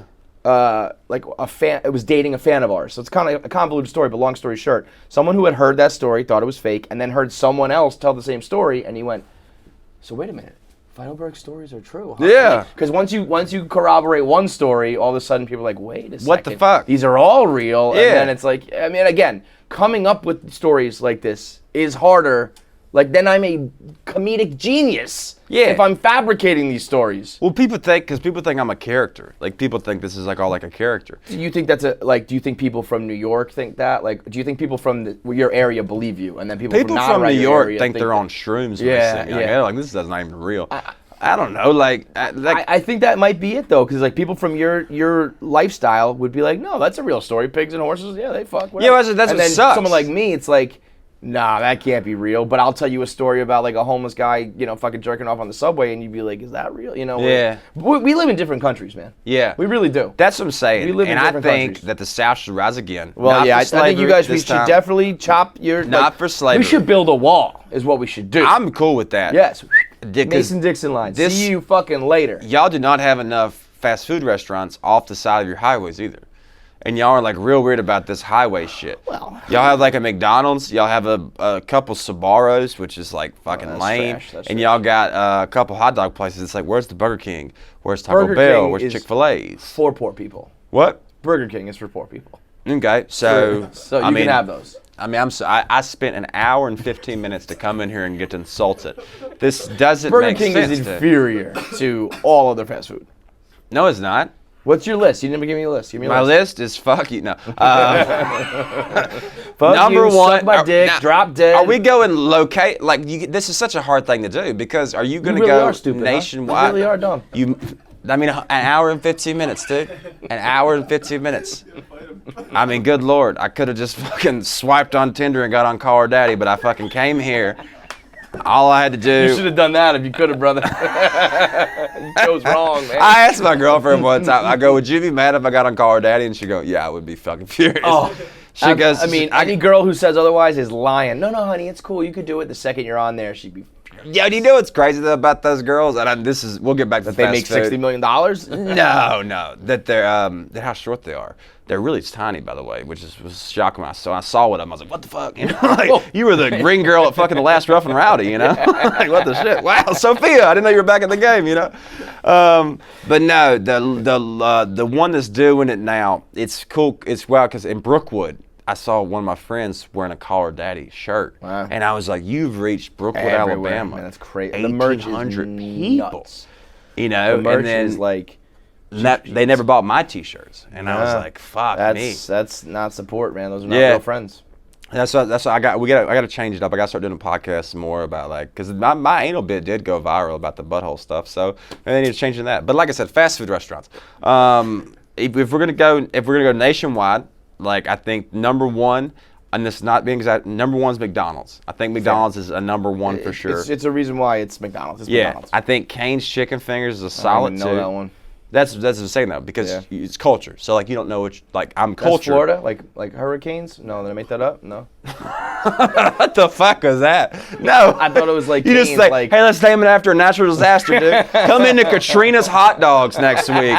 We will fucking guzzle down your throat. No, it's a chicken restaurant. It's like a Guthrie's or a Zaxby's. You know what Zaxby's is? Any of these fucking names you're saying, Guthrie's, okay, Zaxby's. I'm sorry, like, motherfucker. The diner Taco Bell. The diner on 6th is fucking Taco great, Bell, bro. The motherfucker. diner. Taco Bell fries are phenomenal, but Del Taco You are just Del Taco's trash. Del Taco's better than Taco Bell though. Del Taco's phenomenal. Del Taco's not really fast food though, right? No, it's very fast food. I wouldn't know, but I thought that was more like Shake Shack-ish, like where it's like Shake Shack is high quality. That's what I mean. It's Shake Shack is like food, Shake Shack is like something nice happens in your life. Yeah, like it's like somebody like that's got a graduation. Yeah, dude. That's when you get old to get through school. I haven't been there. I don't know, dude. Dude, when I this is a story. My senior class thought I was retarded. I swear to God, dude. When I won Homecoming King, right? Oh, wow. So you were the mascot. No, yeah, well, so I was the mascot, most popular guy in the school. Right. And there was 2 other guys with me, and they were 2 hillbillies. And so I won. And then when I won, the guy goes, we're so proud of Rocky for all he's overcame to get here. And I was, I was like, I had asthma. Like asthma's not that bad, you know? And then I look back at all the people that won Homecoming King in my high school. It was 1 or 2 people. It was like the popular kid, drove like a Jeep, had the nice house, quarterback, all that shit. And then like the second time was like had his own table at lunch, gave a bunch of hugs in the hallways. And then I look back when I won the 1 year, and I never had a Jeep, and I had my own table at lunch. They told me I could take as much time as I want, and I was like, bro, these motherfuckers thought I was retarded, dude. And I look back at my high school picture, I look just like Shane Gillis. I swear to God, I look like Shane Gillis in high school. I swear to fucking God. And I'm like, you motherfuckers, because the year after me, the guy that won, you know, they go every other. Yeah, and like, look. Man, Shane just dropped his special on YouTube. Shane's special was real good, man. Fucking funny. He has a bit talking about how he looks like he got down. He has a whole bit, and then he does the face. You're like, oh, it's like, this is worse than mine. Yeah, where you're like, I don't even want to laugh at this, dude. That's what I always said. I go. I'm good looking if you don't look at me too long. I was like, if you see me in passing, quick you're glances. like, is that Channing Tatum? And then, but if you stare at me, you're like, there's a little bit of Downs in there, you know. That's what I always said. I'm chanting datum. That's what I am. Listen, that's not bad though. Like somebody called me Tom Brady's younger brother with Down syndrome, and I was like, I'll take it. Yeah, I'll fucking take it, man. It's better than 90% of the country. What sucks though is like I saw the video showed the other day of Feidelberg when Feidelberg, like 4 years ago, Feidelberg was like a little stud. Feidelberg's aging like a president. Oh, bro. He looks like Obama. I mean, it is awful. We got to do one of those more faces for just the past like couple years. So I got a question. So I guess at Barstool, y'all must be like under contract or something, because I think for whatever happens to Feidelberg, he injects it into fucking Dave. Because I saw a video of Dave when he was like fucking first starting the company. And I mean, it looked rough. I mean, bro, he was unspeakably ugly. And then now, the motherfucker looks phenomenal. That's why, dude, there's no such thing as ugly and good looking. It's rich and poor. Look at this shit. That's what I'm saying. Right. All my you can teeth. Buy and then I'm going back and getting these fixed in a couple of weeks. I'm gonna be fucking great. Hell yeah. If I can fix my beard and make it grow in better and then get the love handles sucked out. You do it all. Yeah. Do it all, and then you get nicer clothes, you get nicer this, you get nicer that, and everyone thinks you're hot. Dave used to cut his own hair because he can do it better than the barber, right? And it looked like someone who cut his own hair. He looked awful. He had chunks missing, and like this, a good haircut can change your day though. Like even your hair, man. Like you can tell it's been cut well because of the way it grows. It looks right? nice. I would never grab a pair of like scissors at home and be like, I can do it. He said he would just look in the mirror and shit. Dude, my mom used to cut my hair with a cigarette in her mouth. I swear to God. So this bitch, Ann Taylor, she's the fucking worst. And so she's sitting there. I'd be like, Mom, I need my hair cut. So we'd cut it before I go to school. She'd be sitting there, so like in like a robe with a titty, dangling out every now and then. And then with a cigarette in her fucking mouth. I remember multiple times she dropped her fucking cigarette like on my hair. And I swear to God. And then I would move and she'd fucking slap me and shit. And she would. I look back at my haircuts and they look so bad. And I was like, Mom, it's almost like you wanted me to stay a virgin the entire It's like time. you didn't want me to have any friends. You wanted me to be at the table alone at lunch. That must be the benefit of growing up in like a city or somewhere. Is like, because where I grew up, we had sports clips, and like sports clips was like if you're going like if some shit's happening, that's some bougie and shit. so prom or something, right. And then you go to like a place like here, like I went to the guy here in New York. The guy wouldn't even look and cut my hair beautifully, And it's like it's so crazy. You go up in a small town, like your mom cuts your hair, and then you're a kid, so you think your mom's is like I always said, everything, right? Like she's a superhero. You don't realize how bad of a cook your mom is until you travel. Yes. And it's like, I've been everywhere now. My mom was an awful mom. I mean, she fucking could not cut hair. She didn't give me any good life lessons. She couldn't fucking cook. It is insane to me. Like, I'm like, I trusted you with my life, you bitch. I looked up to you like you were a hero, and you suck at everything. You could have put me in Hoover 30 minutes down the road. I could have played football and been in Alabama's team. I could have been murdering my wife and kids by now, and you fucking bitch. You kept me in this tiny school. Oh, shit. So that's what's crazy now is my mom is fucked. My mom's like zooming along. She's getting used to like the lifestyle, and everything. And my mom is going to be a bad mom when this all happens. My mom's going to be fucking faked out and everything. She's going to have tons of plastic surgery. She already got her lips done. She got her lips done now, lips and tits, and she's going to get some forehead surgery done. Your mom's going to be hot. Come on now, dude. You don't mean that, bro. I've never seen her. I got to see her, but she'll be hotter. Mom, you know what sucks, man? Would I hook up with your mom? Would I go on a date with your mom? But you'd hook up with my mom before the surgery.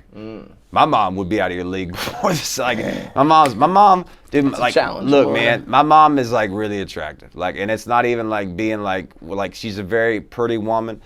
She's gotten older. Over here, we're in the fucking. She like my mom resembles like Brandy Love a little bit. Okay. Yeah, I'm fucking joking. I just want to see her eyes. I would. You weird motherfucker. Stop doing that. We're friends, dude. You better not fuck my mom, man. You better not, out of dude. respect for you, I won't, but I could. Dude, no, you couldn't. You don't think so? Dude, we'll FaceTime my mom right now and we'll ask her. Do you want to FaceTime my mom? Sure. Okay, cool. This is fucking, I'm going to ask her. She has, do y'all post a bunch of left-leaning stuff? Because she'll call you a queer on the phone if you do. Yeah.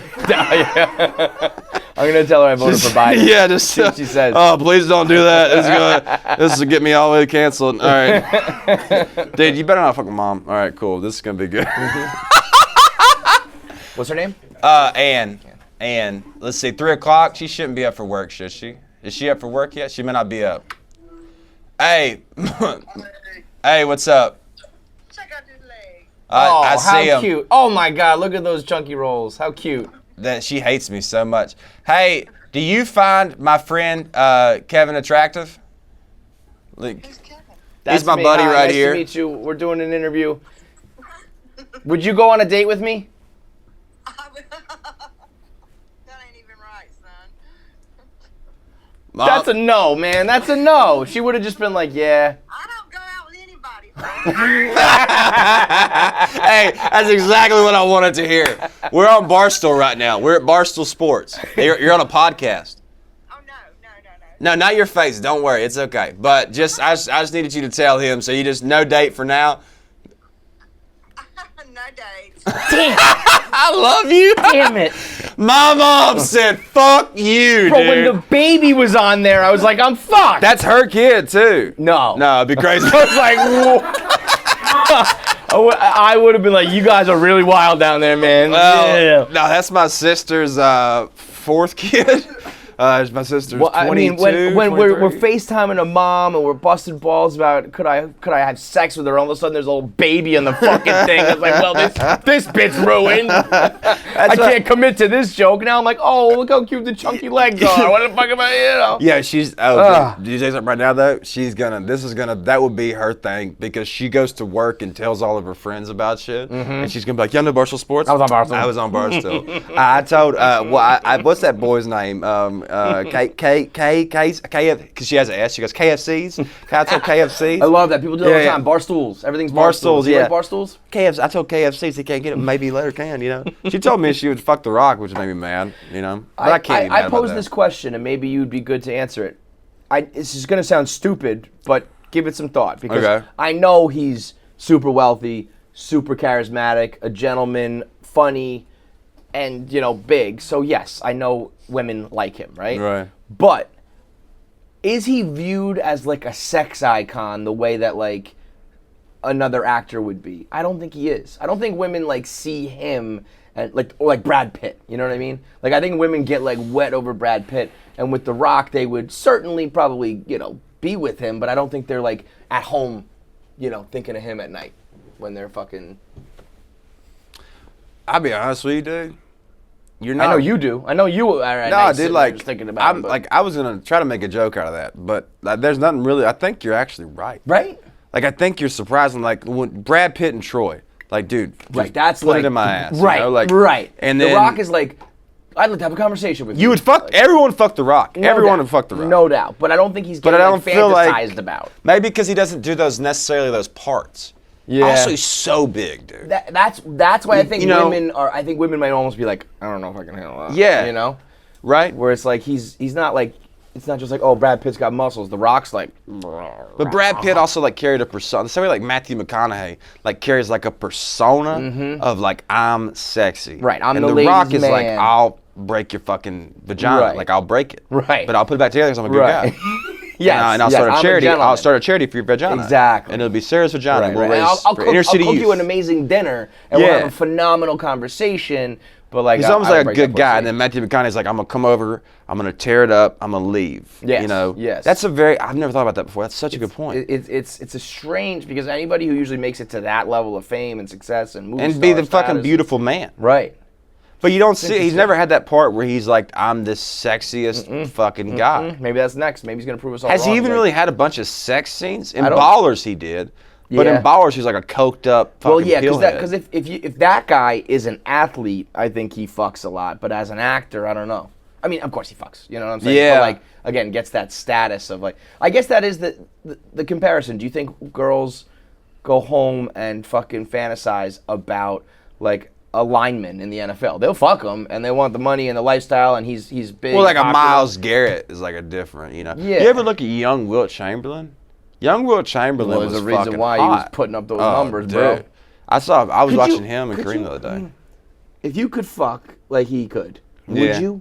Would you want to fuck 30,000? Dude, I don't even women? like having sex. To be Right? honest with It's you. like I don't even like shit's it. overrated at this Dude, like point, the man. new Madden is phenomenal, and so it's like when you're having like my girlfriend, like she loves to have sex, and I'm just like, oh, like Nice brag, you know, bro, it's nice like brag. no, but it's not that great, like you know, because it's just like you know, when you have sex, it's like you're having sex, and it's like you have it, and then you have that post nut clarity, which feels weird, and then you're like, what am I doing with my life? Mm-hmm. But like with Madden, like I play Madden like all the time, and I'm like, oh, Josh Allen can throw sidelines really well this year, and it's like it's a growing experience in my life, whereas I feel like sex downgrades me mentally. But like Madden upgrades me mentally. Like I learn more. You know, I'm one of the best You're not Madden learning players in the anything world. from sex. No, sex is just the same shit every time. You think know? you're getting dumber? Yeah. Yeah. Because you just kind of With every you're load, you're slapping losing stuff. some intelligence. You start choking, at the end of that stuff. You start grabbing hair. The things that you do, and then when you're done, you're like. Well, you think about look at that person too, Like I look at people that have kids, and I'm like, that came from you getting spit in your mouth, and choking, and calling you a dirty whore. That night I left it in, child and we did some things. Is what came out of that anger, Right. Which is a weird thing to think about. Those are the school shooters. Like my girlfriend, like I don't know if because she's licked my ass before. Like I'm like I don't know how if you kiss my child, like I'm like don't kiss my child, You know when that mouth's been? Like in your dad's ass. Yeah, so it's like don't kiss her. Like it's like you know what you've done with that. So it's like a weird mental thing to go through of being like you need to go to church. I'm with you, man. But I'm with it for now. But I'm like you were together. Like if you were just a random whore from the fucking Love's truck stop on Extra 100, it's different than being the person in my life every day. And now you're doing all this stuff, and I'm like, that's like I think Tony Soprano used to get head from his gumad. He's like, I can't put my dick in my wife's mouth. She kisses my children. That's I never seen The Sopranos. Yeah, I actually haven't either, but I know that scene where he's like, I can't do that with a kid. That makes a good point. That's what I feel like, because oral sex is, I think, illegal in Alabama. I'm dead serious. I think it's illegal. Unless it's with his sister or an animal. See, hour 15 in traffic to come here and be insulted.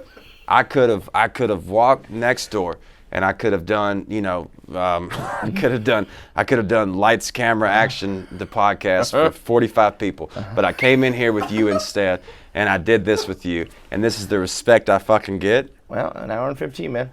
It goes to show how much you want to be on my show. Hour and 15, you waited in traffic. I drove from Providence through Connecticut. Do you know how bad that drive sucks? We gotta make sure that you get some fucking ticket sales out of this shit, bro. You know how bad Connecticut sucks? Nothing is there. I'll be honest, next time you should just tell me no. Yeah. I'll catch you another time. We'll do this that's the problem. That's the problem, though. I came here and I was like, you know what? I was like, sure. Did I give them the Rock's validation? Sure. Did I do that? But I want to come back and do Kevin's show. Do I want to come on before all the famous people so my episode gets forgotten? Sure. Sure. Do I want to come on before Taylor Tomlinson is fucking on here and she blows it up? She's like, I'm depressed, but I'm rich, And then so true. It's like, she's just one of the most famous comics in the world now. I'm like, girl. I said to her, are you happy? And she was like, I guess. I saw it. You're selling out theaters everywhere you fucking go. Dude, you better be happy. She would come to the cellar. She'd murder a set and come off me like, it wasn't that good tonight. And I'm like, Taylor, you're fucking killing it, bitch. Shut up. You're killing it, dude. You have fully made it. Also, your boyfriend's Sam. Yeah. And he's killing it. Shut up. But like I said, you fucking motherfucker. I came here and I waited an hour. I drove from Providence. I flew in last night, by the way. Got a rental car, drove as far as I could. Wait, how long did you be in traffic? What? How long was it in traffic? In 6 hours to get here. Right. And then an hour and 15 once I got here to come in this office. And also, beer's been empty for about 15 fucking minutes. And then, no. Now let's help out. That'd be great. Now let's we're wearing a gold watch and we're an intern around this motherfucker. Wow, dude. Didn't know where I was at Bleacher Report right now. Whoa, dude. Hey now. Don't say things you can't. Don't say things you regret, okay? By the way, I had no idea. All I know is y'all's enemies. That's the only one I'm bringing up, okay? I mean, good Lord, this guy definitely ain't Rico, huh? Okay, so... You're a fun time, brother. I try to do my best, man. But like I said, you just look, dude. All I'm asking, I just want 10% of sales for the rest of y'all's life. That's all. That's it. That's all I want. That's fair. You got it. The Rock tweets at you one time, you get 10% of everything for the rest That's of your what life. I'm saying. That's what's funny. If the Rock came at me though and won like 10%, I'd obviously say yeah. Bro, if the Rock comes at you and wants 90%, I think you got to be like, yeah, okay. Yeah. What the Rock asked for, dude, the Rock what's my gets. potential with this? Like, obviously, we know some shit we can't talk about, but yeah. It's like, what if I'm like in the like Fast and Furious? What if Sky? That's me? I don't want to say the sky. Pull over. Yeah, like, but the sky of like little wacky opportunities like that kind of is the limit. Where like the Rock might be like, yo, just hop in this movie real quick as like an extra, or like I need you for a commercial for the Terramana tequila, or whatever it's called. Like little things like that. Like it's just good to be around people like that. But think about it. Think about it like this though. Taylor Tomlinson being famous makes sense. She's the hardest working person I've ever met in my life. She's very funny. She is just girl, she's got it all dialed in, right? It makes sense. Like, But like with a guy like me, like you've known me a couple times now, Mm-hmm. like this doesn't really change. This is who I am.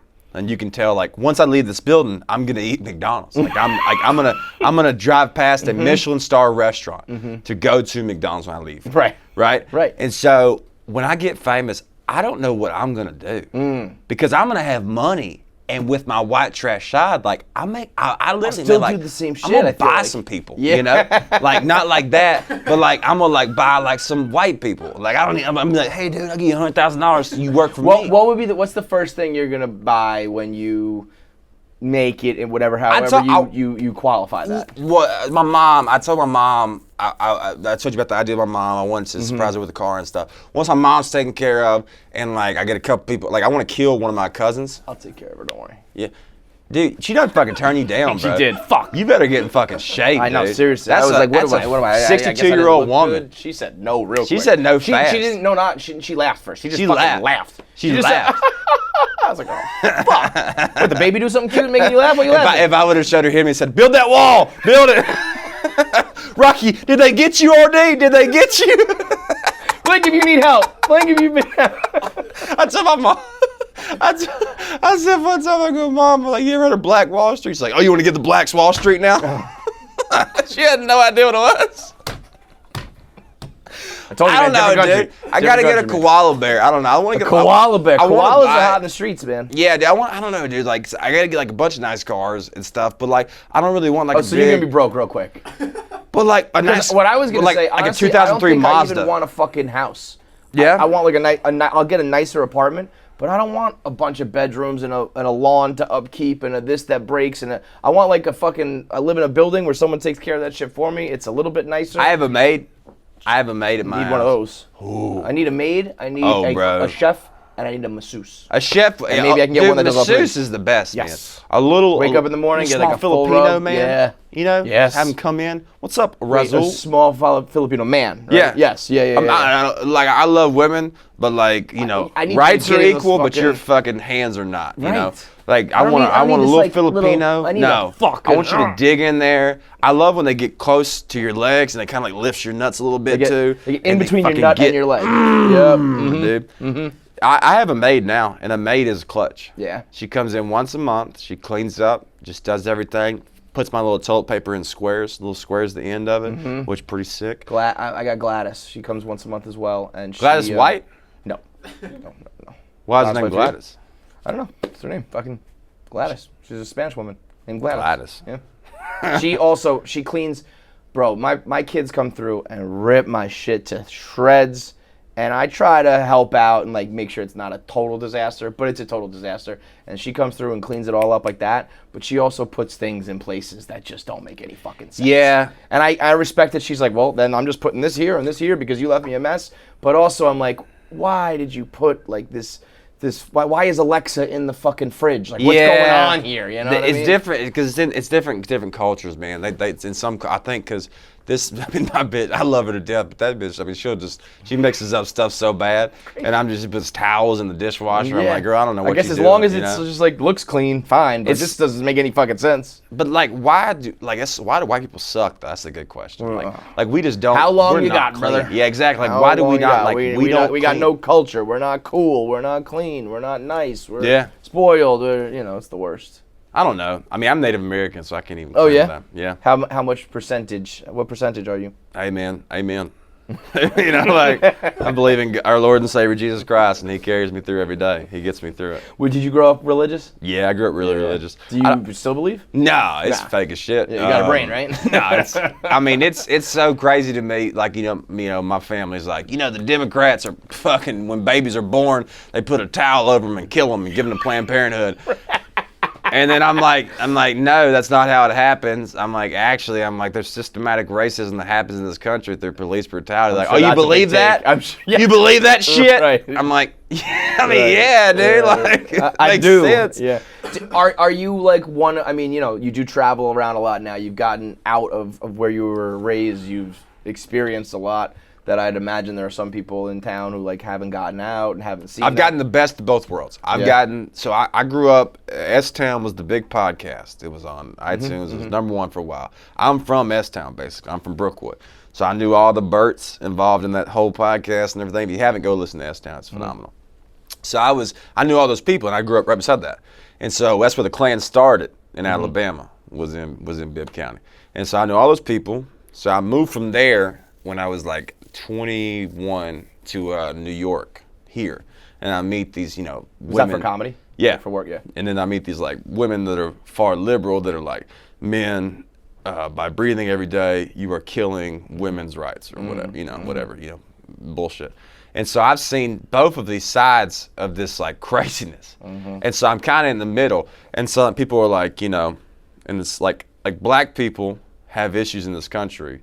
But black people also, like, I know black people in my hometown that don't have those issues. But then you go in the fucking north where you're in New York, and somebody's like, "Oh my God, we done so much wrong to this, and then we done this." I'm like, well, not like, hold on, like you see both sides, which is a great thing because now I can Some people can't. I can see through the bullshit, Yeah. I had a guy used to show up late to work every day at Mercedes. A black guy, he's like, "You hate me because I'm black." I'm like, "No, you're late every day, dude.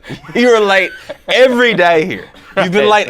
You're late every day this week, and I do your work for you." He goes, "No, man, it's because I'm black." I'm like, "No, it's because you're late, motherfucker." You know? Right. But so it's like I think that makes me like it makes me, I guess the most important thing, and I don't mean to reference Carlos Mencia here, but he said something one time that really resonated with me, where he was like, "If you can't say a joke in front of everyone, you don't say it in front of anyone."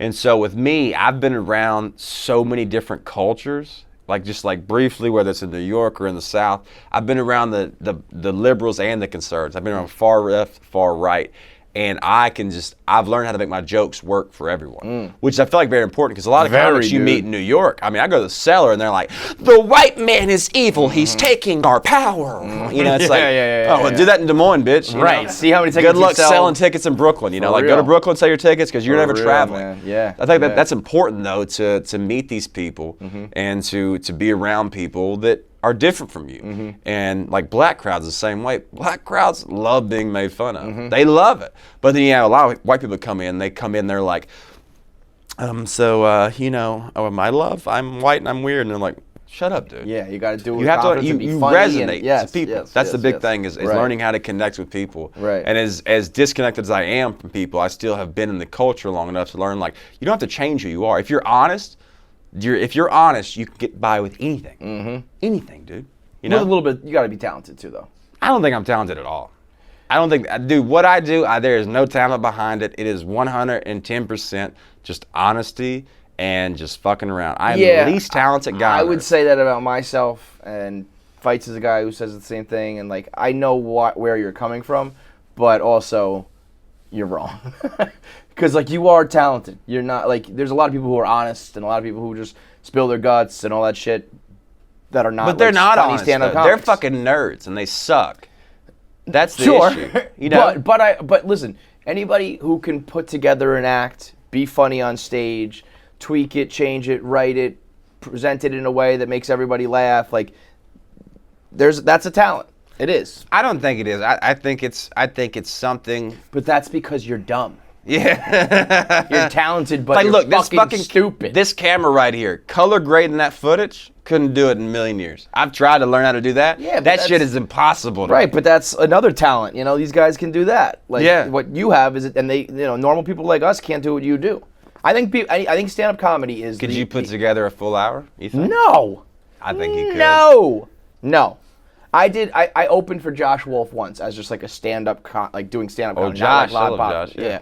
And I put together like 7 minutes, I think, 10 minutes, and it was like fine. I didn't bomb. His crowd, I don't think, was ready for like some of the shit. Like he was like, I don't know if my crowd is ready for some of the things you're talking about. I'm talking about jerking off and fucking, I mean, I could probably like cobble together the funniest jokes I've made on the blog and on the podcast and on this, but it wouldn't be good. An hour? Fucking hour, dude? No. No, I'm so late. It's my dream. What about that paycheck, though, that's going to come? Because, look, that podcast does pretty well. Yeah, we can sell some tickets. Dude, that doing the live podcast little stool is emblem so does okay for y'all. I know, man. It's been a good ride, but doing the podcast where it's just like, let's have a conversation and bust balls, that's very different than being up there alone and doing jokes that, like, if they don't hit, there's no laughter, and that means you're bombing. That's a very different story. But y'all also do something really important here. Because y'all's podcast helped my podcast. doing Well, good in here. that's what I hope. And Yeah, so that's I what mean- I'm saying is you're doing a lot because for comics right now, man, we are fucking up shit's creek without a paddle. We have no TV shows to really launch us anymore. We have Rogan. Well, that's why my about dream would it. be like an East Coast Rogan, and I know Yeah. I'm never gonna be on that level, but like I would like to be the Do place where steroids. it's like, yeah, I gotta get a sauna, I gotta hunt elk, I gotta fucking gotta get jacked and fight MMA, and then maybe Let's I go gotta out first. We'll do. I got a little bit of sniffing salts in my bag. We'll do sniffing salts. We'll kill a homeless person. Yeah, and we'll just I'll do go the from East. there. Yes, that's what I hunt. That's the East You hunt Coast, elk, man. I hunt humans. Man. Yeah. But like I would love to be known as like, you know, when you come through my show, like we put you on and you get to sell some more tickets or you get more followers, and it'll never be like Podcast that, went up you know? probably 50%. And Welcome to Brookwood, episode 3, 8, and 11 are our best episodes. Yeah, 3, 8, and 11. That's right. Yeah. I always like to refer someone to a really good episode. I know. I like you got that on deck because a lot of people say to us like, "Where should we start?" And I'm like, I don't even remember what I said last episode, let alone like years ago. It just comes in and out, and I don't remember it. Do y'all edit a lot your podcast? Do you guys edit? No, they don't. We don't take much out. I've been But having they that. like make it like sound better and all that shit. Dude, but I've been we- having to go through ours a yeah, little bit. take it out. Yeah. I mean, I don't know why I am obsessed with Hitler and on the wrong So side. you edit your own shit? Yeah, so me and my buddy Tony, the guy on it, and so we just have a couple things. The problem is, when I drink and just like I'm just having a good time, and I'll kind of just like, if I'm telling a story, I'll say the fucking name. So I told this story about a comic that I know. It was an extremely embarrassing story, and I just say his name, and I'm like, oh fuck. Do you beep the name or do you cut it out? No, we beat the name. Yeah, 'cause And then you still- We had one part about it was, one thing about a civil rights thing we had to completely get rid of.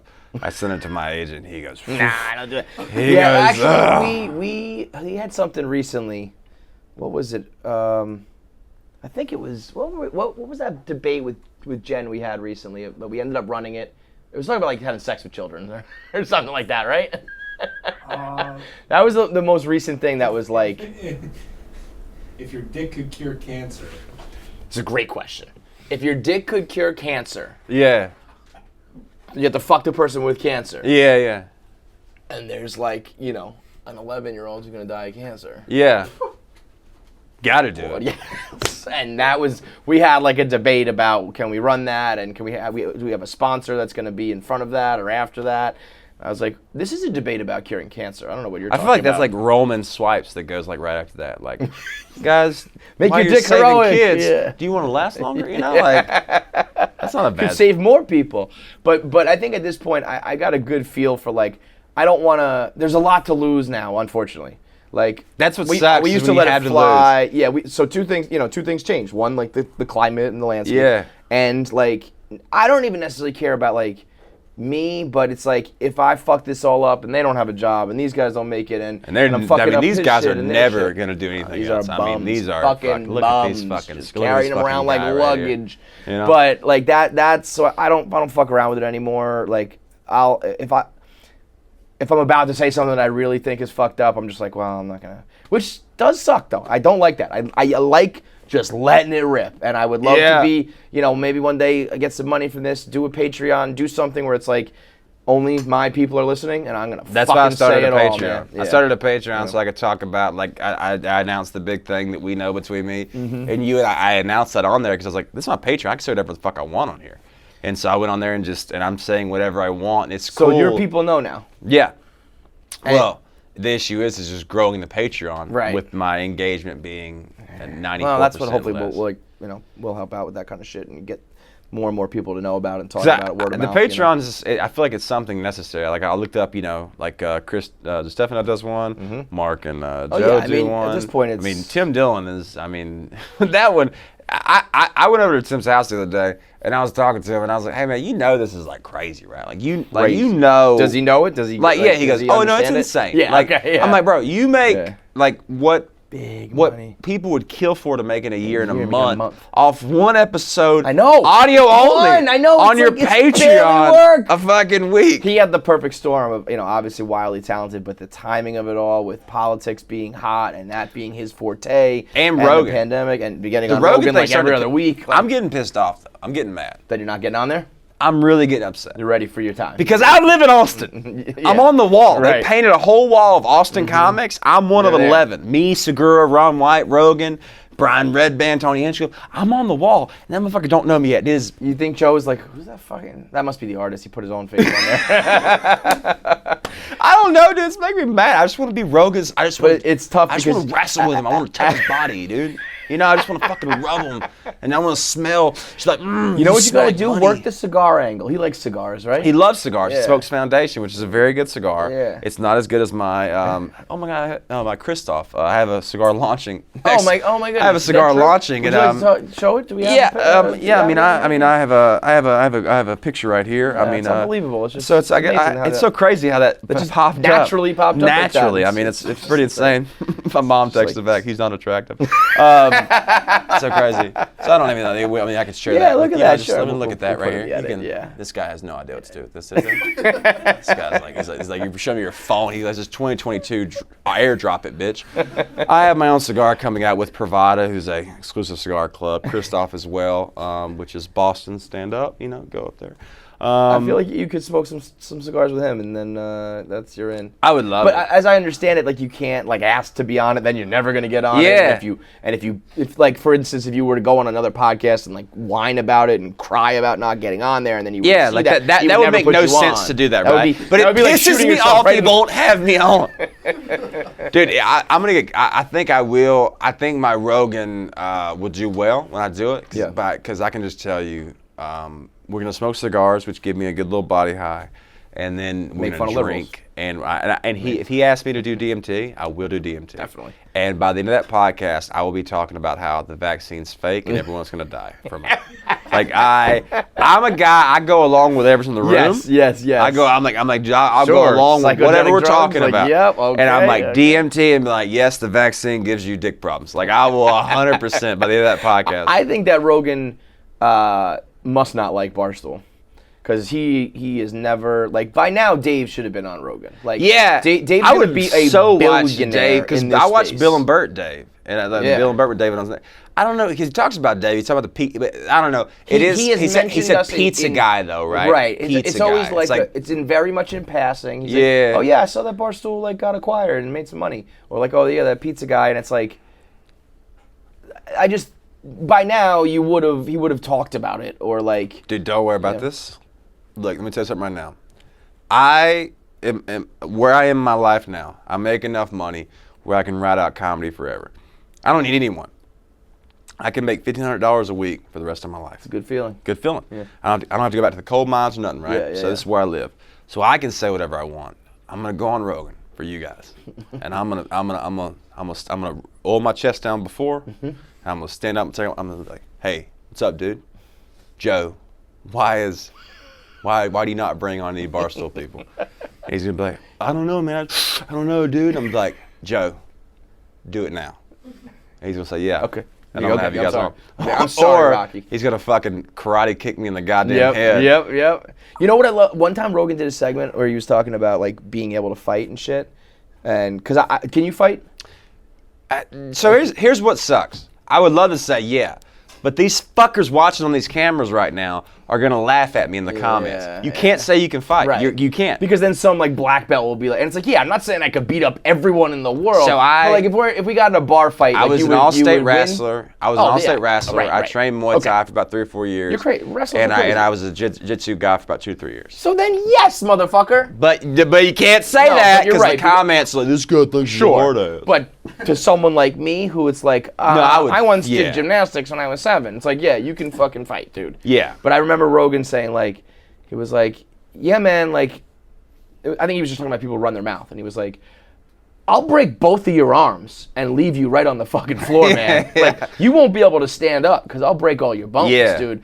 And I was just like, God, I would love to be. And I wouldn't be the type of guy who goes around fighting. But just knowing you could, it changes. Like, I would walk around so much more confident, so much more calm.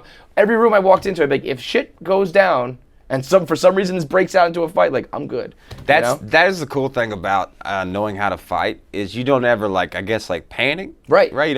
You're always cool. You're always- and even if people start talking shit, you're arguing back and forth. It's like we're not gonna fight right now, but Yeah. if it were to escalate there, I would win. The And thing- so I'm gonna make fun of you, and I can be Yeah. calm, and I can be relaxed, because I know if it does escalate to the top, I'm good. Well, the thing that happens though is then this goes through your head. So you're calm, you're laughing, which makes someone madder. Always. When you laugh at them. Or also they're almost like, why are you still laughing? Aren't you Yeah. fucking-" you know? yeah. So you stay calm. You fight a lot less. Mm-hmm. So I started training. I've fought so much less. But you stay calm. You laugh at them, and then though what happens is you realize one thing, that if this guy is dumb enough to tackle you or hit you or whatever he's gonna do, and you come back at him, he's gonna sue you. Yes. And Yeah, that's what you're happened. You're gonna knock me over. I'm gonna break your fucking orbital bone. Yeah, so that's why why Yeah. I love Muay Thai. When you learn how to kick, it's such a cool thing. But it's like I would never kick anyone. Wouldn't that be awesome? Footage of Rocky in a bar, like some guy's fucking with him, and he's just like, "Gah!" There's footage of me on right to the YouTube fucking dropping a face. guy. Yeah? Yeah. How like? It was really early on, my first or second week when I took Muay Thai, and I was like 19. And this, I'm fighting with this guy in the yard, and I throw a fucking straight, and he fucking clocked him and knocked him out. Yeah, it was pretty cool. Feel good, right? It feels good, but it's also like you think about this though. It's like girls don't like fighting. Yeah, they do not like fighting. Yeah. I feel like girls like a guy who can fight, who doesn't. Yeah, no, my girlfriend hates it Hates it, altogether. yeah. My girlfriend just loves throwing shade behind your back. So like she has no interest in doing shit in front of your face. Right. So I've learned how to fight, and since I've learned how to fight, basically since I've done all this stuff, I've been attacked 3 times. I've done nothing because I know what can happen if I do anything back where I don't want to get in trouble at all. What you've been attacked? I got scratched in Vegas by that lady. Yeah, Video on my right, Instagram. right. I got punched in Vegas by that guy, and I got punched at a bar in Alabama. And like you just No, walk away? they hit me, and I went all right, and I just. I mean, again, when you got Yeah. some money to lose and some shit to lose, like, Dude, 'cause let me tell a you- couple years ago, maybe different story, but right now, no, young Rocky was hitting cops. Yeah. I mean, like, young Rocky. Young Rocky's Oh, in young the Rocky. jail cell. Young Rocky was at a fucking party one time at this oil pad, and this big old redneck dummy was fucking drunk. He was trying to drive home, and his little friend was like, "Hey, bro, you can't drive home. You're gonna wreck yourself." And he goes, "Whatever." He pushed him, shoved him against, like I think he slapped him as well. And so I grabbed the guy, and like the guy like came at me, and I fucking picked him up and put him on the ground, and then he started like punch me, right? And so I grabbed his arm and I put his arm back. I was gonna Kimura him. He bit my side. Oh, this fucking hillbilly. fuck. And I fucking cranked his arm, and his arm cracked. And then I got up and ran. He fucking broke skin on my side, like literally. like a zombie, some He's fucking. a fucking dumb hillbilly Yeah, with some bad hillbilly teeth. shit. Yeah, you yeah, know? yeah. And it was like, but that doesn't make any. That whole night I left from that, and I'm like, okay, well that guy's arm is hurt now. His shoulder's fucked up. I'm gotta eat bleeding. some- Yeah, I got fucking, I got get a tetanus shot. I got gator fan on my side I'm right rabid here. You know? now, yeah. But fighting makes no sense. I look back at all my fights, not one of them, except for I had a guy that bullied me in high school, and I whooped his ass one time. That's gotta I feel threw good. leg kicks, threw some straight like fucking act kicks. Yeah, I was slapping him open-handedly. I took him down, and that was probably the Was most this after rewarding the one. fact, like years later, This or was like years you learned? later. Okay, yeah. Year after Did high you like school. seek him out? No, he got upset Oh, one day. even better. You just happened to like. He run got into it upset and- at the wrestling ring. He was a wrestler as well, Uh-huh. and he was a friend, but he was kind of like a friend where he maintained dominance. Yes, yeah. And then the It's wrestling. like what I do with you. Your podcast hasn't had anyone listens, dude. Goddamn. We're gonna pass y'all one day, okay? Probably will. So no, he was really aggressive in the wrestling room after we graduated, and he kept like getting aggressive, and then so he threw the football at me, and then I was like, all right, let's wrestle, and so he tried to do his throw that he'd done worked forever, and I fucking pinned him right on his back, just dropped him. Whole fucking room was like, what the fuck? Oh, shit. He gets mad, starts getting up, trying to slap. I said, let's go to your house. So we go to his house, and I stood in his front yard and whooped his ass. You And- moved from there to the house? It was like a mile, Yeah, mile on the road. yeah. And so we got back to his house, whooped his On his own ass. front lawn. And Oh. I swear to God, that motherfucker went insane after that. I bet. He came to That's my the kind of house. shit that breaks a person's brain. He came to my house one day telling me how God was calling him, and how God was telling him he needs to be the chief of police of Brookwood, and how the coal mines, they have a road that connects them. This is not a joke, by the way, I'm being serious. We went to Dollar General and got a poster board and drew out the cross for the coal mines where they line up, because it does line up technically in a cross where all the coal is. And So he it's goes, like a sign from God God." told me where this is. I'm gonna be the chief of police. I want you to be the fire department head chief. And he we kicked drove him to in the town face that again. day. We drove to town. He wrecked broke his his car twice driving to town. He went to an insane asylum, broke out, got put back in it. Yeah, dude. Yeah. Like got out of like He was like, a great run through linebacker, town? though. Yeah. Great linebacker. He showed up at a party in Tuscaloosa we were at. His arms were sliced up because he had broken out of the place. Holy shit. Yeah, swear to God. Life of the party. No man. lie. I'm here. Let's go. No lie. But welcome to Brookwood episode I just 3, gotta say, 8, and man, 11, dude. There's your plug, bro. 3, 8, and 11, man. Wow. I mean, I could probably talk to you forever and ever, but I love seeing what you're doing, man. Because I think authenticity is the most important thing in the whole fucking the whole thing. 100%. We could talk about talent and timing and luck and friends and hookups and all the shit, but like you said, if you keep it real and you're unique, you got your own like story to tell. You got your own. I think like it's not like when you come up north and you're in New York and you're doing shit like stories from your life. It's like it's even better because it's like there are funny comics, but now there's a funny comic and I'm like learning some shit or like finding out about a different culture or a different way of life and different people. Well, you look at people and not that there haven't been comics from the South, but like right now you're doing that. You're you're seeing someone that also is not ashamed of where they're from either. That's like a big thing. Everyone's like ashamed of being from the South. Everyone's like, I'm from a small town and I hate it. And I'm like, I love Brookwood. Dude. We just got a Jack's restaurant. So we got a whole into the fast food restaurant. I was listening to Roy Wood Jr. on. Roy's one of my best friends. Roy's fucking. His last. Roy's the worst guy to give advice, by the way. To get. So Roy get advice from? Yeah. So Roy's from Birmingham. I'm from Brookwood. 45 minutes. Because that was he told on Bert. Bert was kind of saying like, do you wish you were from anywhere? Do you wish you were not from Alabama because of like the stigma? And he was like, fuck no. Like, and he was like, we filmed in Alabama and like all of my crew that came down, like everybody loved it. Everybody it does have a stigma, but once you learn about it, it's great. So, but what did you say? So Roy, I've known him forever. Because I met him my 4th show of I ever did. And so I would text Roy about business questions. So like, hey man, this agent offered this, or this manager, or this club, all my questions coming up in comedy. Roy would never give me an answer. Roy would be like, all right, cool. So the Looney Bin wants to give you $500 to host for the week. You don't know if you should do it? Okay, so should you do it? A squirrel climbs up a tree. Is he gonna make it to the top? Who knows? And I'm like, what does that? Yeah, what the fuck does that mean, Roy? Roy? What does that mean, Aristotle? What does that mean? Give me the answer. So he would never like give me answers. And Roy is one of the nicest, funniest fucking comics, but he would never give me the answers. I think that's probably one of two things. I think that's either I don't want to give. There's the guy who's like, I'm not going to give you the answer because I want you to like figure out the answer yourself.